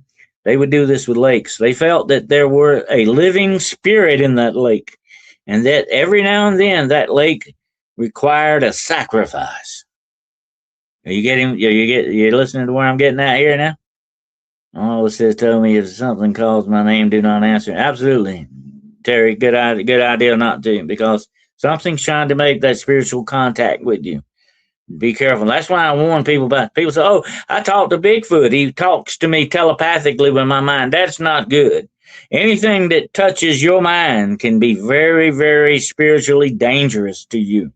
Okay, don't ever forget that, my friends. Very important that you remember that.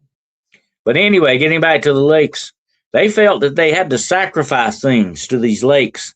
There is a lake in the Andes that is very high up, a volcanic lake. They say they don't know how if it has a bottom to it, very much of a bottom, that they think they have thrown millions of dollars worth of Aztec gold in this lake as a sacrifice. And there's been talk about people going down in this lake trying to find that gold. Because, I want you to listen very closely, only 20% of the gold on planet Earth has ever been found. There's 80% of it still in the ground, my friends, or still in lakes like that, or still unfound, put it that way. Whether it's ore, gold ore, or whether it's artifacts, okay? And as someone interested in archaeology and artifacts, I can tell you what, there's a lot of artifacts that have not been found out there, okay? But they would actually sacrifice these golden objects to this lake because they felt that a god lived in that lake. And every now and then, that lake required a human life. So they would tie the prettiest girl in the tribe up. You do not want to be the prettiest girl, okay? Trust me. Okay. That gets you in trouble, all right? Every time. The prettiest girl got tied up, sacrificed, and thrown in the lake, okay? To appease the lake god. Every year they would do this. And they said they felt that way the lake god would be happy. They would be happy. They get fish out of the lake. Nobody drowns in the lake. Everybody's happy if somebody pays the price. Sounds like a bunch of liberals to me. What do you think?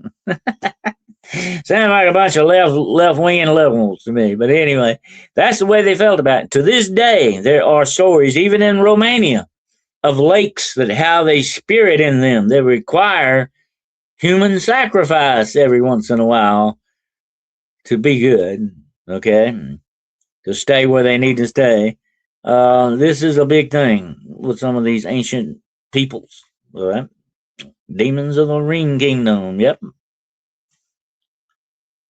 I heard a story where this person was at a lake with friends and they saw this woman and she had hellhounds with her that chased them when they jumped in their car and kept chasing them.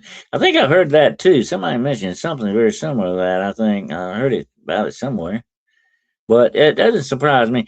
But I'm going to tell you, you will never ever truly see hellhounds unless you are doomed to hell. They're either, listen, okay, you have done something that you have actually sold your soul and you are doomed to hell. There's no turning back. You're doomed, okay? You will see hellhounds. Or if you are dying and they're here to drag you to hell, you will see them. The only time that other people hear them, they don't see them. You hear hellhounds. If you see a hellhound, you in big trouble. Okay? That means you're destined to die or be doomed or something bad's going to happen to you. You're on just, let me put it this way, you're on the bad side of hell already. Okay? If you see hellhounds, you're bound for hell. If you hear them, you got a chance. Okay? They're not there for you. They're just there for somebody else. Okay? Kind of like the banshee. If you hear the banshee, that's a warning to you that somebody's going to die. Somebody you know is going to die. If you see the banshee, that's you. You're going to die. Okay? So you want to hear the banshee. You definitely don't want to see her. And they say the same thing with La Llorona, the weeping woman, that it's not good to see her, only to hear her, because it means she is death. These are portents of death. It's not a good idea to mess with these guys because they're on a bad mission. That was in Michigan with that encounter, Terry. Yeah, that's where I heard that at. Yeah, but now if they were sort of like ghostly hounds or something like that, you might have seen something like that. But the actual hellhounds, that's a whole different ball game altogether. Hellhounds are actually demons in dog form. Okay, you understand that? That's what hellhounds really are, demons in dog form. And the only time you see them is when the demons are coming after you. Okay? And there are stories of people dying, especially witches and warlocks who are dying that never found the Lord. And on their way out of this world, demons would drag them to hell. That's a bad situation. I don't ever want to be in that situation. How about you, my friends? I do not. I want the angels coming after me, not the demons. No, thank you.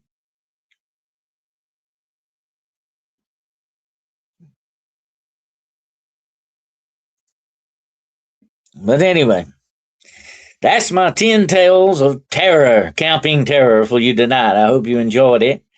And there are more online. Definitely look them up, research them. It is a fascinating field of research. Camping terrors, I call them. That's what I call them, camping terrors. And there are a lot of freaky things out there that happen. Sort of like my friend Bob here, Bobby Bones. When he sees a pretty girl, his eyes light up. So when he's looking at pretty girls, he's seeing pretty girls. Okay. So anyway, that's a little paperweight here on my desk. Bobby, settle down, Bob. Okay. Anyway, I hope you enjoyed it tonight. And if you have any terror camping stories, I'd like to hear them. Definitely. What do you guys think about all that? Was that they're going to give you nightmares tonight, or what? Are you going to go sleep night dreaming you're camping in the middle of the Twilight Zone or something?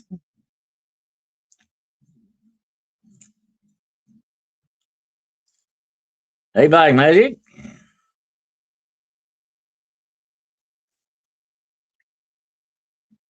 Sound like no fun looking up a black chopper like that, huh? I've had them go over my house too, William. I've had black vans circle my house, government vans. You wouldn't believe the freaky stuff that we have to put up with, folks. Death threats, governments watching us. They're fooling around with our internet. They're messing with us all the time. They want us to give up and quit. Do you not understand? That's what they want. They want us to say, oh, I give up, I quit. That's exactly what they want. And we're not going to do that. They can't stop the signal. Okay? No matter what they're going to do, they can't stop the signal. But don't ever forget, one of the names of your enemy, the prince of the power of the air. The prince of the power of the air. Those spooky stories I was missing was the campfire. Yep, I should have built a campfire in the middle of my room here, but it's kind of hard on the ceiling, you know. The show would have ended with the fire department showing up. Okay. But anyway, I appreciate you all out there tonight, and I love to getting together with my friends and telling spooky stories. I did a thing on Walpurgis night last night, and go check it out on the channel. Spooky Stuff with Dennis Girl. Another episode of Spooky Stuff. And I think I will do a Spooky Stuff on the Dare Do. You need to find out about her. She is a very interesting gal. Oh, yeah, the Dare Do. That is Celtic for the red blood.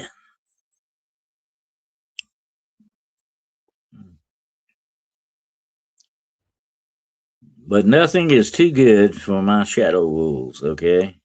And we will definitely have you another member video coming up real soon.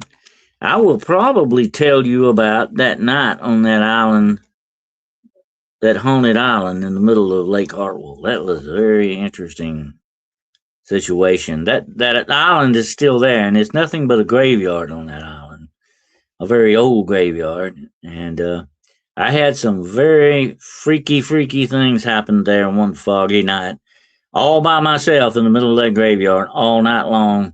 Just me and my little lantern, and that was it.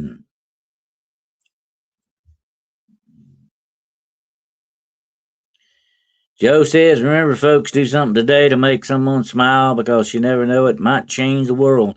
And you know what? You use more muscles to frown than you do smile. Okay? Remember that, too. But yeah, if you want to hear about that, I might tell about that. I have a lot of requests to tell about a lot of the, weird things I've had happen in all my different cases over the years. Matter of fact, I'm working on a case right now that has to do with a skinwalker. Yep, yeah, it's a skinwalker. And he admitted it too, by the way. You need one of these. This is wake you up every now and then. That's very loud, isn't it? Imagine sneaking up behind somebody and doing that. That would be funny. They might not like it. Might turn around and smack you real good.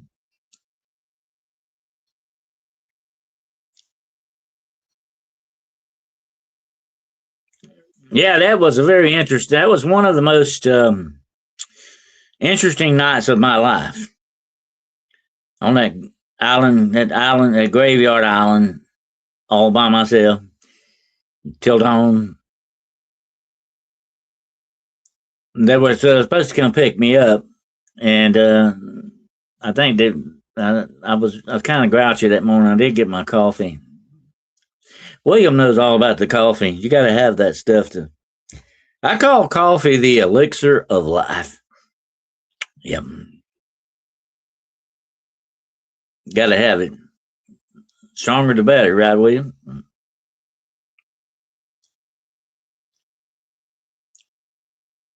But anyway, that was a freak. I call that the story, the Isle of the Dead. My night on the Isle of the Dead, and it was really freaky. I saw some really strange things that night. Very strange.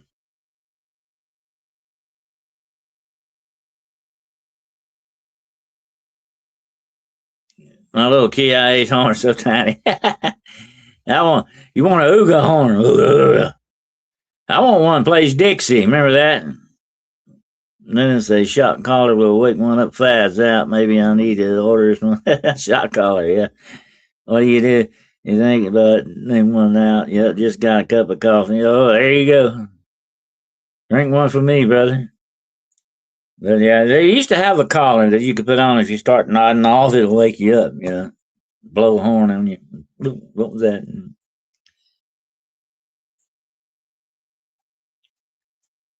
Yeah, I drink Bigfoot coffee. You ever heard of Bigfoot coffee? Black Rifle Company? That stuff is rough. Yeah, it'll get you if you're not careful. I like a little cream in it once in a while. Yeah, coffee's absolutely necessary. I'm no good until after coffee. I wake up in the morning.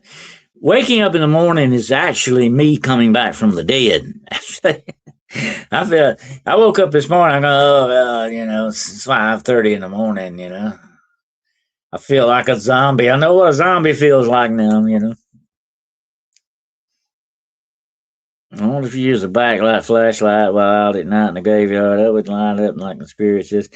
Actually, I use a red light flashlight, and what the reason why that's handy uh, is because when your eyes get adjusted to the dark, and if you turn on light, it kills you. It messes you up. But you can use a red light; it will not do that. And red light still gives you enough light to see with, but it doesn't mess up your night vision, your natural night vision. That's why I like the red light. I've used one for years. I have several of them. I also have black light flashlights. Yeah, I use them too, and they will light up blood. You can see blood, or like frogs on eyes, or spiders. Uh, they're really good for outdoor stuff as well. I always have one of them black light flashlight. Yeah, put a dog collar on a push button. Yeah. There you go. Yeah. Well, these little things you can buy these at like the dollar store or whatever. And what they do, people just take these to games and blow them. They're obnoxious people, my friends. Absolutely. I mean, who wants to stand around with somebody blowing one of these things? I got one of these for emergency purposes. Okay, but I happened to find this the other day. It's still got a lot of air in it. It's an air horn. That's basically it's what it is. Um, but they would blow these at games and annoy people. That would annoy me. I'd say, how about, putting that down, buddy? Whoa, it's getting on my nerves. But anyway, that's what those obnoxious things are for. Try blackout coffee from Florida and brutal awakening is the juice. Brutal awakening is the juice. I hear you. Don't know. I have acid reflux. I have to watch that sometimes.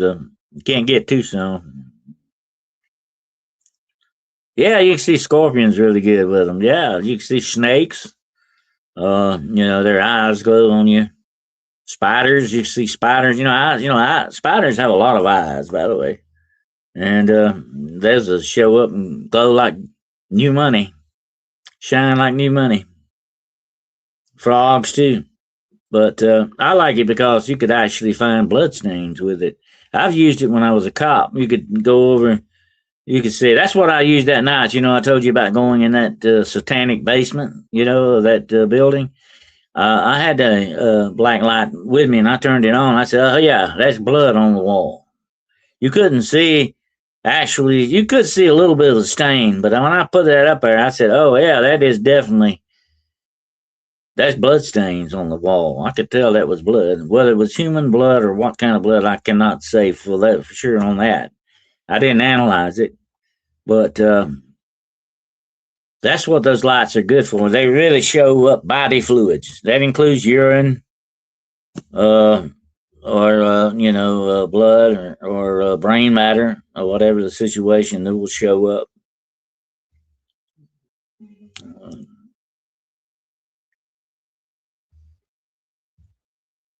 Don't worry, smooth. Okay. Well, I might have to give that a shot. I just bought a bargain whole bean. It's good. Oh yeah, Amazon. Huh? Mm-hmm. Roasted whole bean coffee. Well, guess what?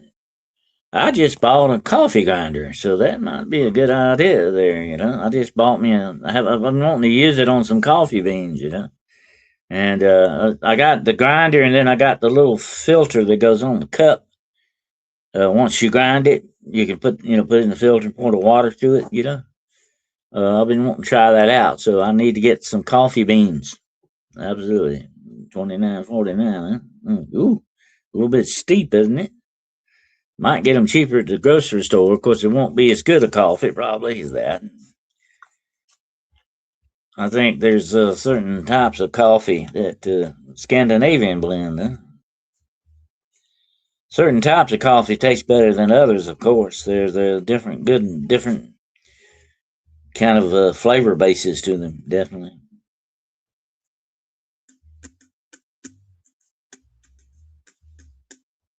Money is tight right now, my friends.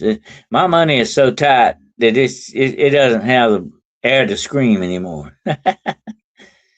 I went over last month. I actually got overdrawn. I don't want that to happen again. But it looks like I may be on the way to that again this month. I don't know.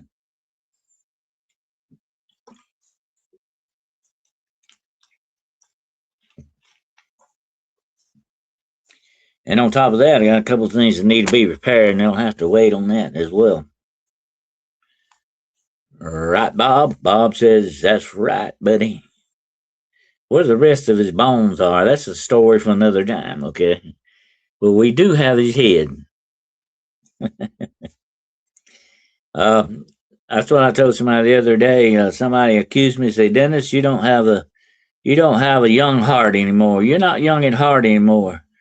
You know, you used to have the heart of a 16-year-old. I said, I still do. It's in a jar on my desk.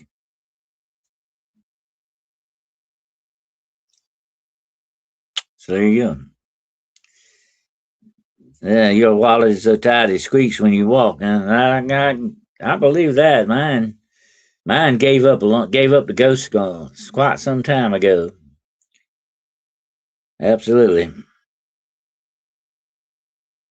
Well, thank you, Overville. I appreciate that, brother. Uh, you're a good man. Never have enough coffee, but I've been wanting to grind some because I heard that was really neat. You know, I never have ground coffee, so this would be a first time for me. So I have to try it out. But I bought this guy. And I got a good price on it. It's a little, and it gets it grinds it and puts it in the bottom for you, and you just pour it out. But you got different. I think the finest blend, the grind on that, the finest, make it very fine, like almost flour, you know, so it won't have many grains left when it goes through the thing there. Yeah, coffee beans.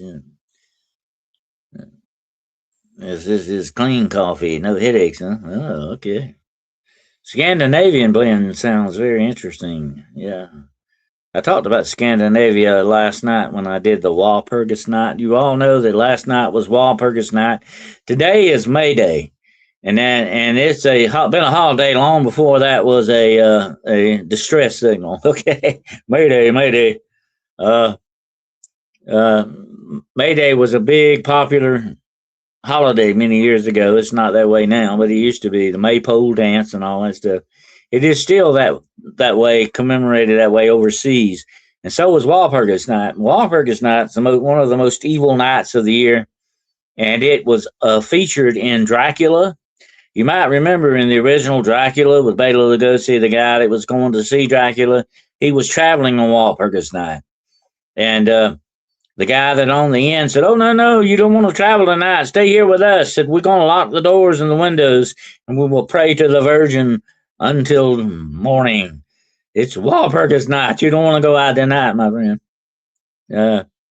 Walpurgis Night is supposed to be a night for witches, vampires, ghosts, and God only knows what else wandering around out there. But we made it through Walpurgis Night. I've spent several Walpurgis nights in the graveyard, but that's another story too. Actually, I was filming one time, and it was a really freaky thing. I remember this was on Walpurgis Night, and I was standing on the sidewalk outside of a cemetery, and I was filming the cemetery through the wrought iron fence. And as I was standing there looking in the viewfinder, something walked.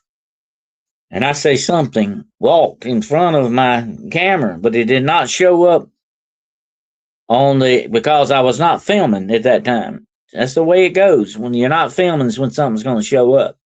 I was not filming, but I was looking to it, lining my shot up. And I was fixing to start recording.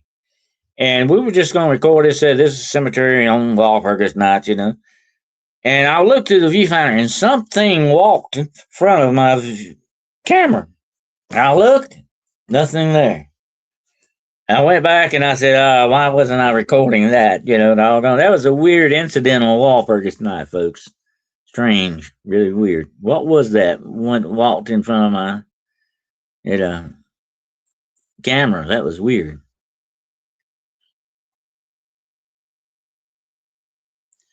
I do feel something, anxiety unnecessary. Sunday's your birthday. Oh, okay. So you finally made it to what, 85? Blue Eye Bandit? So it's a good thing I'm not there. You'd smack me, right? I always try to make people older that way. So, oh, no, I'm not that old. I said, well, you sure don't look it.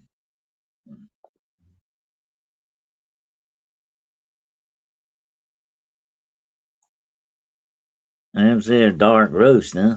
Uh-huh. I wonder if cameras pick up things we cannot see. I have known them to do that. Oh, yeah. I have known them to do that. And then the vice versa. They can't pick up things that we see. The human eye sees it, but the camera doesn't. Most of the time, that's the way it goes. But sometimes the camera catches what you didn't see. That happens too.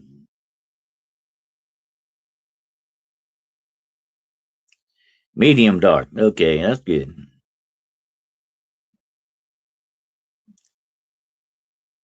That's medium dark, medium roast and dark roast. Okay, I got you. Well, anyway, I appreciate you all joining me tonight for Camping Out with Terror. It was a horrible situation, I know, but we got through it, right?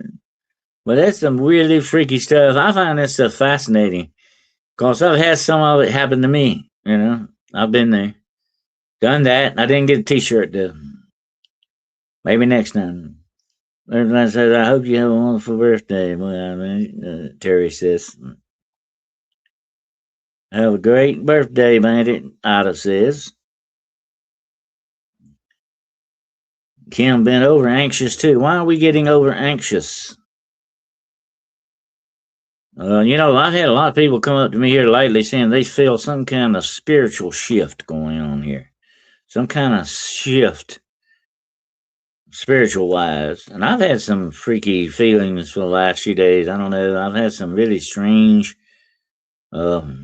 dreams. I don't know. Maybe we're all feeling something that's going to happen or something that's about to happen or something. I don't know. It's weird. I'll tell you, especially as believers, that bag lasted me dead 2 months. My gosh, that's a long time. Yeah. Well, my goodness, thank you, brother. I won't have to worry about coffee for a while. So anyway, as collective believers, maybe we all get something, some kind of a warning of something, at that same time. So maybe that's what's going on. Maybe we feel that shift in the spiritual world. I know something big is about to happen. There you go. I kind of feel that way too. A lot of people feel that way. Blue Eye Bandit, you're not alone. Something is definitely coming down the line. I agree. Spiritual all stuff, waking up nervous as a carol cat, and a lot of people tell me they're nervous as a two-tailed cat in a room full of rocking chairs. That's pretty nervous, my friend.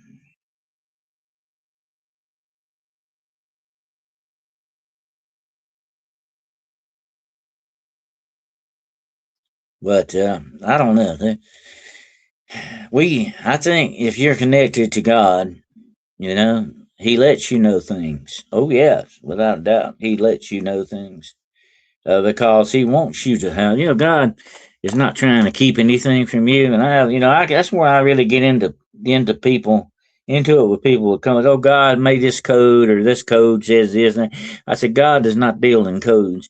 God does not write things to you in code that you got to go figure out. God doesn't do that. That's not God. Okay. He's up front with you, but he will let you know things you need to know. Yes, he will definitely give you knowledge that you absolutely. And that's where discernment. Let me tell you something about discernment. Discernment is 50% knowledge and 50% spiritual. Okay, real discernment. Okay, in other words, that 50% spiritual, you just don't know where that comes from, but you know it. Okay, and the other 50% is knowledge that you're given to know that. Like if you were to see somebody and God warned you about that somebody, okay, if like you saw a man or woman, and I've had this happen many times. God would speak to you, that man or that woman's got a demon in them. And I would see that. I don't know how I would know it, but I would see it. And that was God telling me that. Okay. And God will do that. He will give you knowledge and discernment. They're both the same thing, really. Just coming in from different directions. Okay. But he will let you know that. The Holy Spirit will tell you these things. That's where discernment comes from, the Holy Spirit. Okay. The Spirit of God. And it's something you don't talk about. It's just something you know. I mean, I don't go around telling people that. I got this, I got that. That's between me and God. That's a personal thing. But it should be that way. You don't go around, the Bible warns us, don't be bragging and boasting on this stuff. Don't go up and say, hey, God loves me better than He loves you, or God made me a better person than He made you. No, that's not right. God doesn't want you to do that kind of stuff. That's wrong. Okay. That's self righteousness. Okay. Self righteousness and self salvation. You can heal yourself. You can save yourself. No, you cannot. You cannot save yourself. The only way you can save yourself is to accept what God has done for you, not what somebody else tells you or what you feel. What have I said before about your emotions? Your emotions can mislead you. Never think with your emotions. Okay? Just like that problem I have with my dear friend that I love so much, that misunderstood me, misjudged me, jumped to the wrong conclusion. She was thinking with her emotions. If you think with your emotions, you ain't going to get nowhere. You're going to get in trouble. It's going to mislead you. Don't do that. Think with your brain. God gave you a brain for a reason. And women, I know women are bad about thinking with their emotions, okay, more than men are. And I'm not trying to be mean, okay? I love women. Don't get me wrong. I love women. But they do that. They have a tendency to think with their emotions. Don't let that get in your way sometimes. That can mislead you. Just because you feel a certain way can just mislead you. Did you know the demonic works on your emotions? Your emotions can be manipulated. I've used that, a lot of times, you're watching a horror movie and you hear that spooky music start. They're manipulating your emotion. They're getting you scared already. Or you're watching a love story and it's happy, beautiful, nice music comes on. It's making you feel lovey-dovey, okay? They're manipulating your, and do you think that the demons do not know this? Oh heck yeah, they use it all the time. They get you mad at things that you don't deserve to be mad at, or nervous about things you don't need to be nervous about, or worried about things you don't need to be worried about. What did Jesus say on the Sermon on the Mount? Don't worry about things. The evil of the day is sufficient for the day thereof. Don't worry about tomorrow. Tomorrow ain't even here yet. But see, they know these things. This is the way they get you. They get to you. They push your buttons and pull your chain. They mess with your emotions. Yeah, they attack you emotionally, physically, spiritually, mentally, and emotionally. You can't ever forget that, my friends. It's very important that you remember that. God wants you to know that. Not me. God wants you to know that. God told me that a long time ago. That's how they get to you. That's how they work on you. Old Yeller always makes me cry. There you go. They know how to do it, okay? And if Hollywood knows how to do it, how much better do the army of darkness know, okay? Against all girls need to be tough. That I always tell my brother that he got to get to be two daughters. I said they never get that tough. This is knowledge and power. Absolutely. You know, we got to be smart. Because what have I told you before? It's so very true. Smart will get you killed or get you in trouble or make you have a bad life if you be stupid. Okay? Smart's what you want to be. Smart. Sharp as a knife and pointed as a pen. Okay? That's what you want to be. Don't be stupid. Satan is banking, hoping you will do stupid stuff. Okay. How many times have you done? I've done a lot of stupid stuff in my day. Okay. I really should not be here tonight. I really shouldn't be here tonight. I can look back. There's several times that I should have done myself in. I should not be here tonight. Thank God, by the grace of God, I am here. Okay. Forever how long that is, I don't know. But I've done some stupid stuff. Okay. Like driving cars at over 120 miles an hour and doing stupid things like that, okay? Just to impress some young lady. That's ridiculous. Okay, I could have got myself killed. And that car was trying to leave the road and fly, okay? I mean, you do stupid stuff. But there needs to come to a point in life where we say, hey, I'm tired of being stupid here. I don't want to do that anymore. It's too much trouble. It is. It's too much trouble, you know? I spelled tonight, learned wrong. I guess I spelled tonight. I spelled tough. I learned wrong. Okay, I guess, but it's hard to the first language. That's okay. That's okay. I get your grip. I get your grip. Your drift on that. Yeah, I get the grist of your message. But anyway, I don't know. You know what I've said before? It's my job to say it in the right way. It's your job to listen to it the right way. Okay. Okay, we know what our jobs are. I say it the right way, you listen to it the right way, okay? Listen. But some people, they let their emotions get in the way. That's the problem, you know?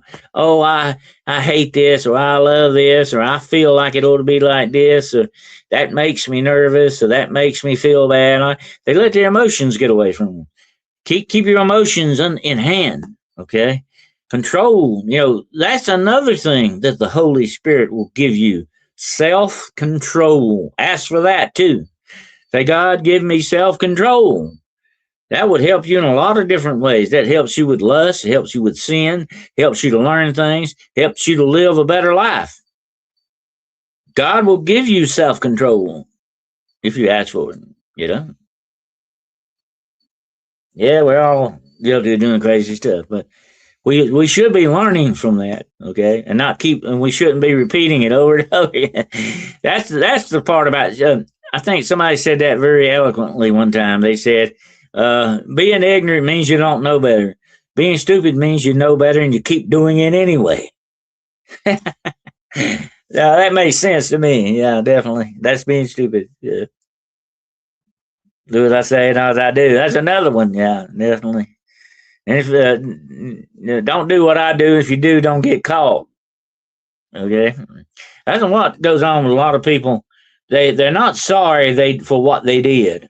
They're not sorry a bit for what they did or for what they are doing. They're sorry they got caught at it or it caught up with them. Okay, that's what they're sorry about. They're not sorry that they did it. That's not repentance. When you repent, truly repent, you're really sorry for what you did. Not because it did something bad to you, but because of what you did was wrong. But people don't get that part. They thinking, oh, it caused me a lot of trouble. I won't do that again anymore. That's smart, but that's not repentance. Repentance says, oh, that was bad. I will never do that again. God help me not to ever do that again. That's repentance. Okay.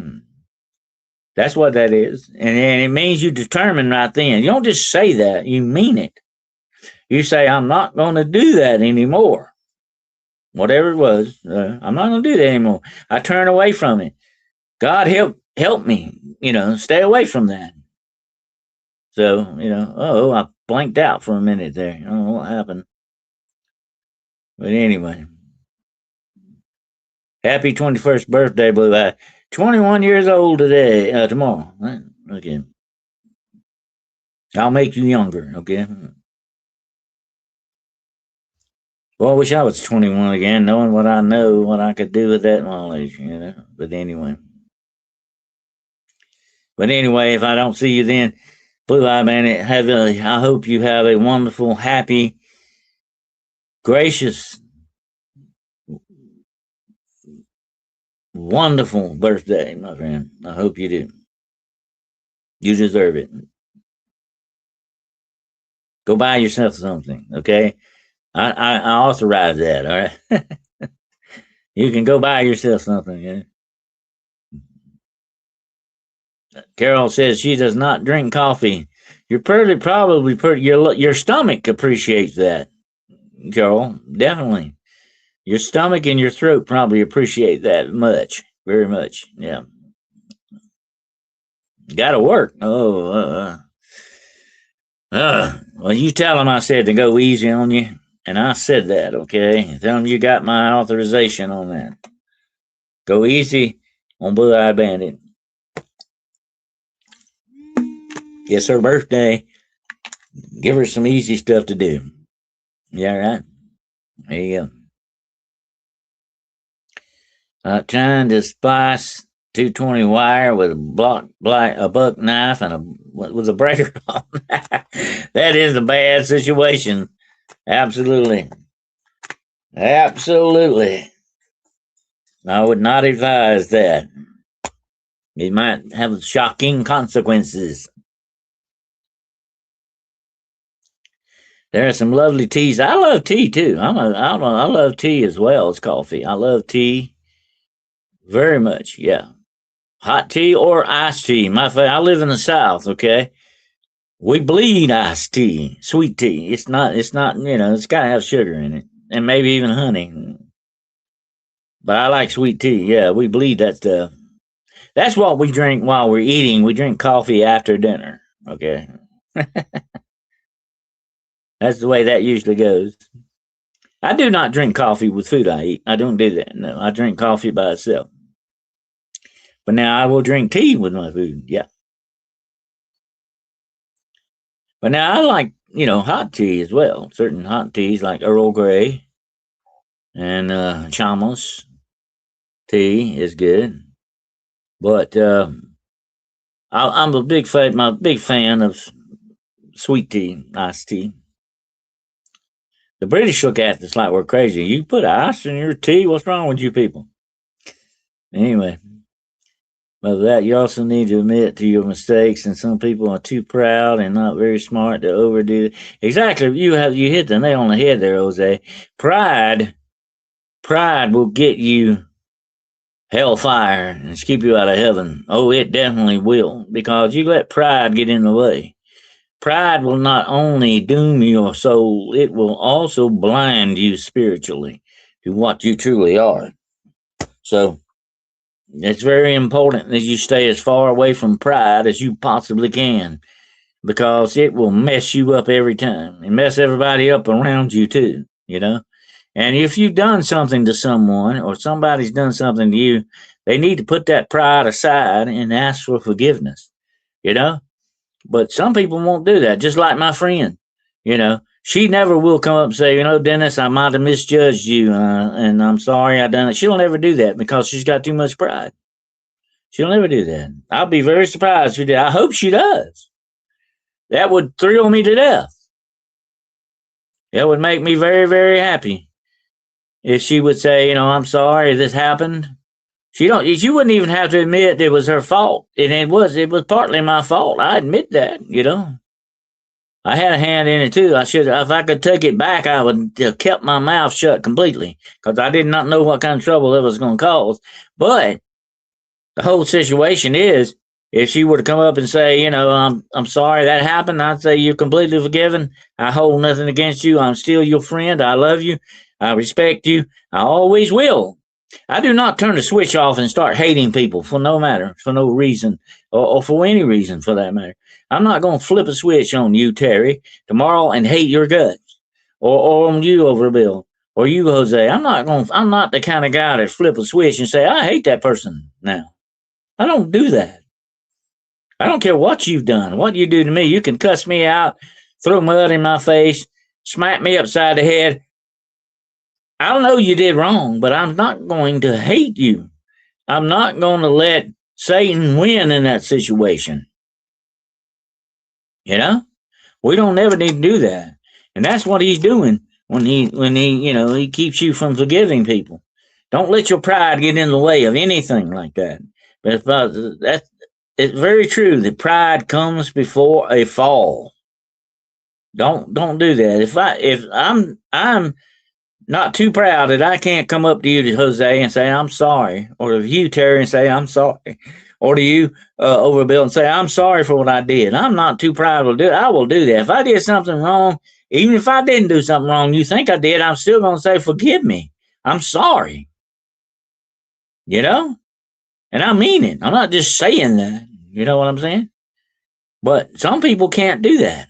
Some people let their pride keep them from doing it. Pride will steal a lot of things from you.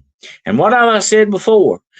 When you hold a grudge, it holds your heart in hostage. That's what it's doing. It's holding, or some people say you're living in that person's head rent free. Okay? You're hurting that person, and you're hurting yourself. You're hurting yourself, worst of all, more than you are hurting a person. Okay? Because what is your pride doing to you? It's taking wonderful things away from you. There's me and my friend. We could still have our wonderful, wonderful, beautiful friendship that we had. But not anymore. That's it, That's sad. That's sad, and that's hurtful and bad way to be. And to let things like that take stuff like that away from you. Okay? Don't let pride do that. Pride will get you worse than anything. So be very, very aware of that. Pride is a very dangerous spiritual thing. And it's don't hold your breath. It will probably never happen. Then absolutely think they are 100% correct. And they do. Those are people who are unfortunately narcissistic.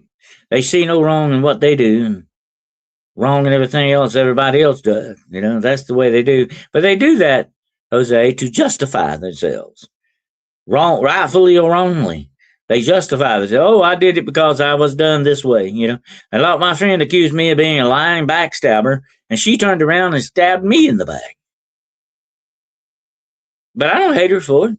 I know it was my fault for doing what happened. It was my fault. I admit that. But still, two wrongs will never, ever make a right. No matter where they come from. Okay? Don't ever forget that. It's very important. But anyway, I'm not going to get on to that tonight. But it happened. I had no name. Has an attachment. Was acting funny and outlying, but the grass gossiping. I should not be doing. Perhaps all I can know with a resident. Well, that's what you do.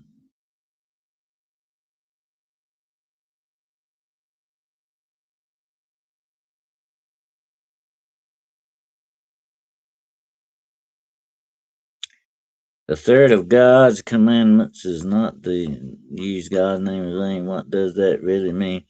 Oh, you God in vain. Well, that goes with cursing, like GD. God do something or something. You use God's name not only in vain in cuss word, like a lot of people. The only time they ever say the name of Jesus is as a curse word. Okay, but also it means to respect it. Don't use something in vain means to respect it. Be respectful of it. Consider it a holy name. His true name is Yahweh, and or the great I am, Jehovah. Different names. He has different names for different things, but it means really, truly respect that name and consider it to be something holy and sacred. That's why you don't use it in vain. And you don't, and another thing is you don't use it as an excuse. I come up and hit you over the head because God told me to do that. God had nothing to do with that. I'm using God as an excuse. I'm using God. That's doing it in vain too. That's using God's name in vain. And there have been a lot of people who have unalived in this world in the name of God, and God had nothing to do with it. God does go to war every now and then. The Bible talks about that. God can be a God of war sometimes when he has to be. But there's been a lot of people killed over the years in the name of God, and God had nothing to do with it. That's using God's name in vain as well. So it all comes down to respect, what you do with it. And consider God holy, sacred, righteous. You don't, just say, use it profanely, and you don't use it offhandedly without respect. Definitely not. God will hold you to that. It just simply means having, a lot of times you hear the Bible talking about fearing God. That doesn't mean you're supposed to be shaking in your boots, although you should be, because God definitely, is the master of destiny. But he doesn't mean you go around scared to death of God all the time. God's your best friend. What that really means is respect God, fear God, respect him. You got it? Respect what he does and can do and what he is.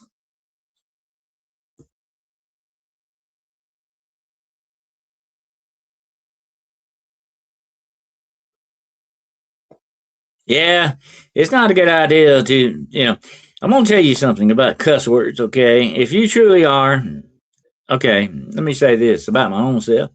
When I became a Christian, I changed. There's certain things I don't do anymore. There's certain words I don't use anymore. There's certain things I don't like to do or don't want to do. That's the change the Holy Spirit makes in you. And if you don't change, then you're not really a Christian.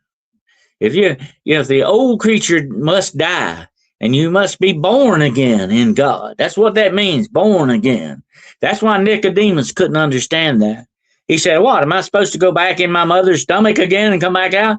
He couldn't understand that. God says, no, we're talking about being born of water and spirit. Guess what? He might not have been talking about baptism, but that's what baptism amplifies. Before you were born, floating around in your mama's tummy, you were in a sack of fluid, water. Some of her fluid, which was waste fluid, some of your waste fluid. That's what you were floating around in.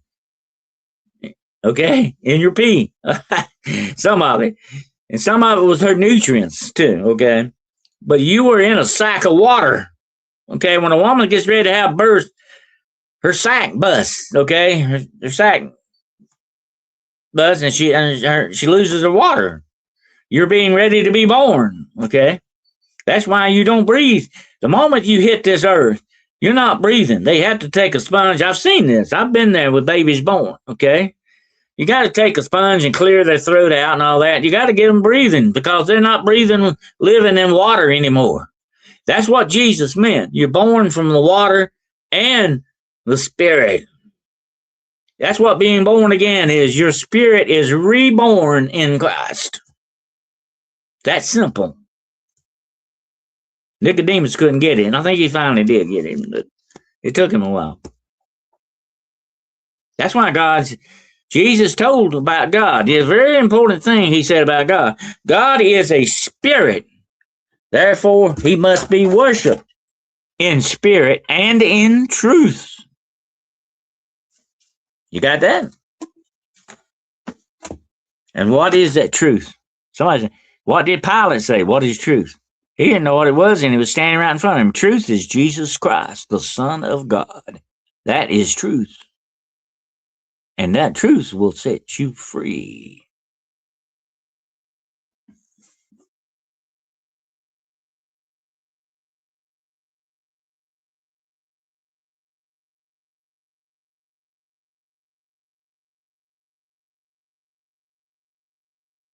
to repent is to turn from your old unrighteous ways to a new, better path. Absolutely. And if you don't repent, you're still holding on to the old person. You're still holding on to the old ways. If you tell me you're a Christian and you still go around cussing and getting drunk and doing bad things to people, I'm gonna say I don't think you're a Christian. I'm sorry, but if you're a Christian, you change. God changes you. You are a new creature in Christ. And if that don't show up, there's something wrong. Something that bad wrong there. Giuseppe in Italian, yep.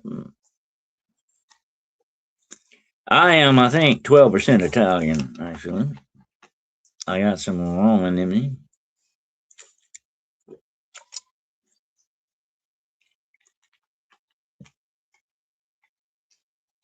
I had a psychic tell me one time that in a previous life, I was a Roman centurion.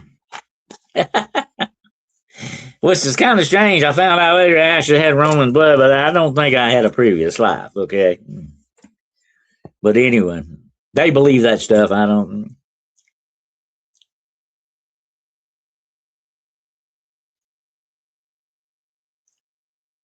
Giuseppe. Guido. What's that other one? This English, let's see, it's Johnny in Italian. Johnny is what? God, I know it and I can't think of it. I know it and I can't think. What is Johnny in Italian? Jose, do you know? I'm trying to think of what it is. It's Johnny in Italian. It's Giovanni. Giovanni. Yeah, that's it. Couldn't think of it.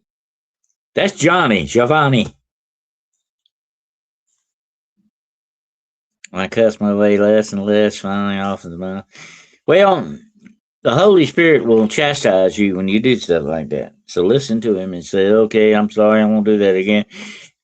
You know, I'm not going to say that cursing is a sin or an evil, but it shows that the old man is still, old woman is still alive. You are what you are on the inside. You know, Jesus said it's not what goes into a man that corrupts him, but what comes out. Okay, that was the problem with the Pharisees. They acted like godly men. Oh, look at us. We're so good and righteous and holy, but yet they were a bunch of doggone snakes. What did Jesus say about them? You vipers, you hypocrites. You make the way hard for other people and you don't even go in yourself. You get what he was talking about here? They were living by the law, and the law has no heart to it. Their law has no heart to it. Jesus said, I have come to fulfill the prophets and the law.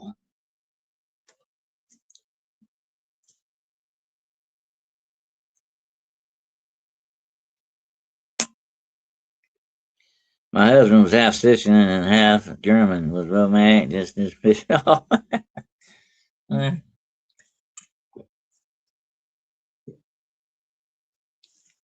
Well, what comes out of you is darkness if you got nothing but darkness in you. Okay, I get the last drop. That shows that there's only darkness in you. If only darkness comes out of you, shining out of your eyes, only darkness, then there's nothing but darkness in there. That shows you what kind of person that is. The fruit don't fall far from the tree, and if the tree has got rotten fruit, then the tree, Jesus said, is fit for nothing but to be cut down. You get that? That's why he cursed the fig tree. No, he wasn't cussing the fig tree. He cursed it, okay? That's a curse, like a curse. He said, you don't even give me shade, much less you give me no figs. What good are you? And that was an example he was telling us to do. If we do not be productive, if there's no good in us, what good are we? You know?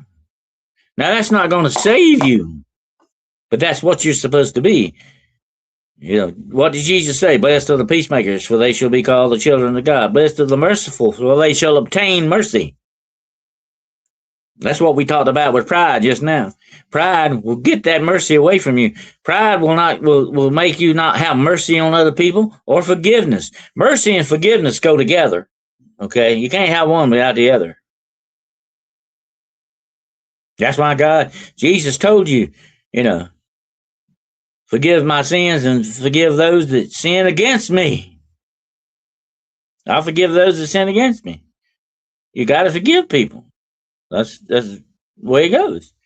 These are things that are expected of you. These are not going to save your soul. These are different. This is a different thing. This is the way to live. That's why the Bible is a roadmap. It shows you what to take, what to do. It teaches you. This is the Word of God. If you don't have the Word of God in your life, you will never learn and grow as a Christian. I'm sorry, you won't. You're at a dead end spiritually to a certain extent. Okay?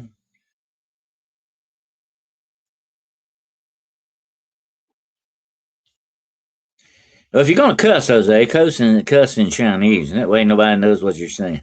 But anyway, if you have light in you and you have goodness in you, if you have the Holy Spirit in you, you're not going to go around cussing people out. You're not going to go around cussing because you are supposed to be a new creature. And if you've got a problem with that, you need God to take that away from you. I told about this the other day when I smoked and it was starting to affect me. Okay, I was smoking over 2 packs of cigarettes a day.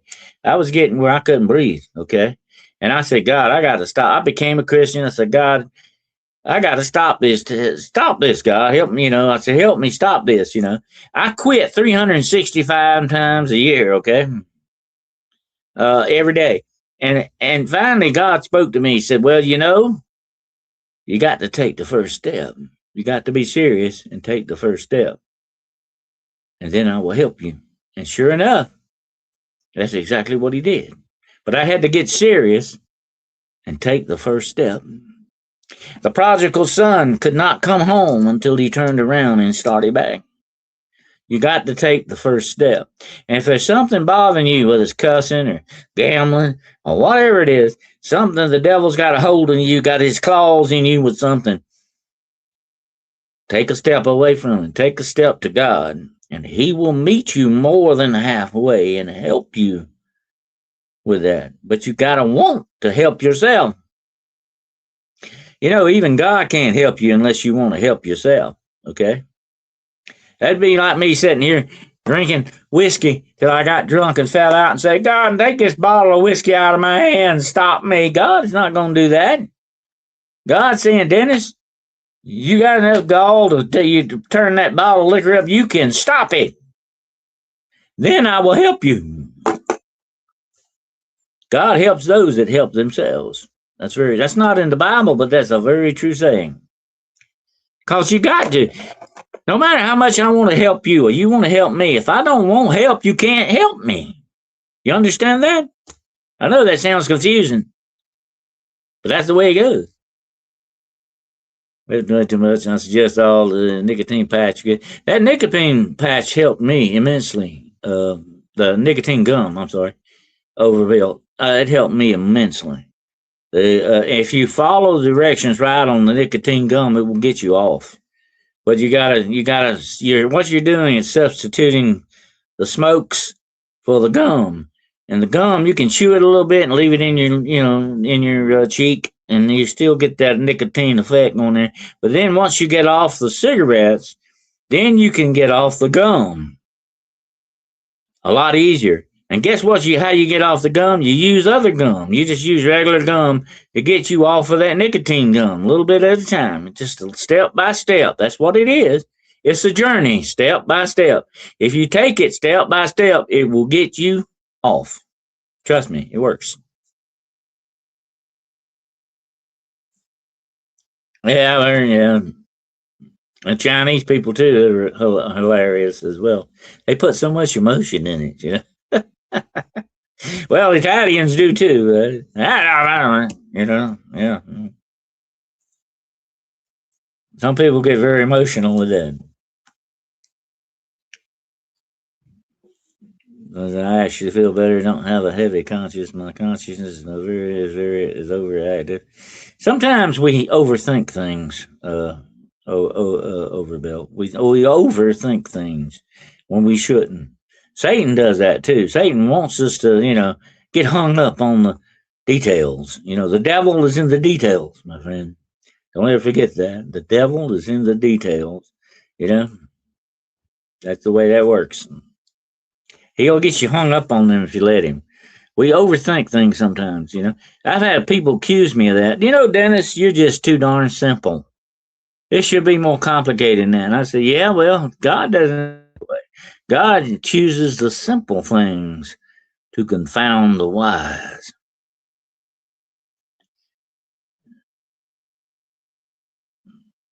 I don't know, but smoking nicotine will get you a whole lot worse than the actual health benefits, Joe. We're talking lung cancer. My brother had that from smoking, and it was a very fast kind of lung cancer. He was gone in inside 4 months. He was gone. No, no, no, no. The benefits are far outweighed by the bad stuff. And animal tests never could they get hooked on non-treated and everything. Well, now they put all kind of chemicals in cigarettes. I love smoking cigars. That was my favorite thing. Havana cigars, the real things rolled on the thighs of beautiful Cuban ladies. It probably weren't. Okay, that used to be an old advertising thing. They were probably rolled between two hands of some ugly looking guy down there in Havana. But anyway, the whole thing is rubbed elsewhere for all we know. But I love cigars. Oh, I could eat one right now. I could eat one. I love those things. I would even cut cigars and put them in my pipe and smoke. After lung cancer, he was gone in a month. Yeah, it can be very fast, Terry. It's incredibly fast. Yeah. I do that too, overthink, then try to remember to ask Father what the best ideal solutions are. Yeah, we had to be careful about the overthinking because it distracts us. We need to set a goal and keep our eye on that and don't let things like that distract us from what we're trying to do.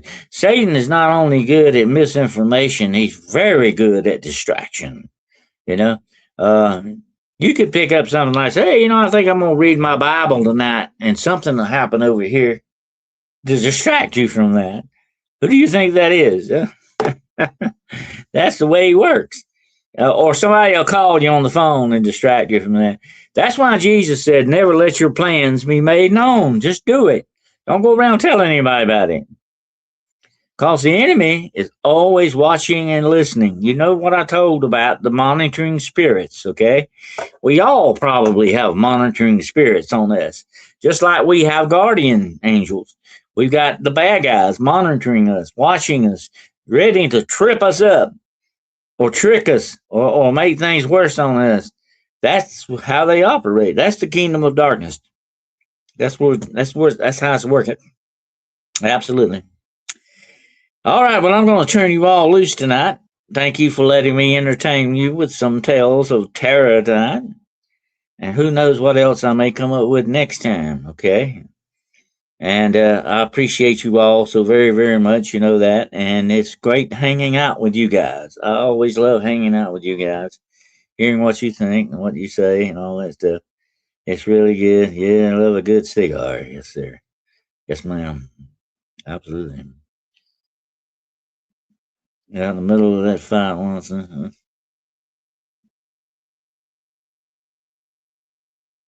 Let's see.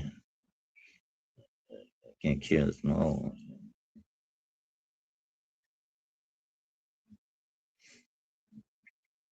one. You're quite welcome, Kim, and it's good to have you here tonight. And you too, Carol. I'm glad you got to make it. My sisters don't drink coffee either. You two, my folks did. Well, some people will, try to stay away from caffeine. Caffeine does bother. Caffeine can be bad for your heart in some ways. I probably need to stay away. I have a bad heart, so I probably need to stay away from caffeine, but I'm hooked on it, definitely.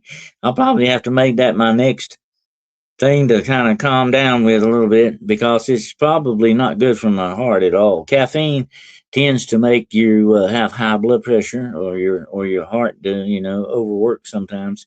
They say caffeine's not good, definitely not. It's just about as bad as that's why we're hooked on coffee.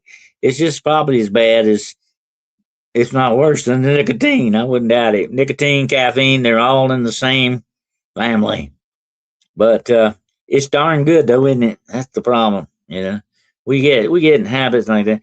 Uh, you know, um, when I quit smoking, I could not stand anything with sugar in it for a while. I finally got over that, but sugar would make me want cigarettes. Make me want. And I mean, I was very bad at that. I mean, the first thing I did in the morning, cigarette. Last thing at night. Sometimes I'd wake up in the middle of the night and smoke. I was very bad about it. I was very addicted to it. And I'd have been better off if I'd have stayed with cigars and not got on that. But I was inhaling cigars. You're not supposed to inhale cigars, but I was inhaling them too. But I was very addicted to it. But it was really taking a toll on my health. I was beginning to really bother my breathing and all that. So I knew I had a decision to make on that. You know. But anyway, I appreciate you all being here tonight. Thank you so much for sharing these tales of terror. And maybe I'll come up with something even more interesting next time. Until then, take care of yourselves and be careful out there, especially when you go camping. Okay, you might want to hire some bodyguards to take camping with you, just to be on the safe side. Okay, I'm thinking about that. I might need a couple of bodyguards here to sleep outside the tent that night and watch things. But anyway, I tell you, the world that we live in now is a completely different world than it was 10 years ago, even 20 years ago, even the ancient history of 30 years ago. This world has changed completely and is changing day by day. Think about what those rangers said. We love our job, we like what we do, we love the animals, but we do not go in the woods at night. And so there you go. That's the last thing I can tell you. It might not be a good idea unless you need to be there to go out in the woods at night. Okay? So take that for what it is and take care of yourselves until we get back together again. I hope you all have a fantastic weekend and don't get in trouble out there and stay on your game. Okay? Keep your head on the swivel and eyes on your six. Jessica Jones, good night to you wherever you are. And to everyone else listening tonight, I appreciate you for being here. You are shadow wolves, and that makes you special in my book. That means we're not just a pack. We are family, okay? And we look out for each other and we watch out for each other, all right? So keep that in mind. And until we get back together again, I hope that God will bless each and every single one of you and take care of you. Keep an eye on your six, my friends. Keep a hold of the light and hold the line, okay? And remember, don't ever forget faith over fear. Non tempo mala. Fear no evil. Godspeed to you all, my dear friends, and I will see each and every single one of you somewhere out there in the shadow.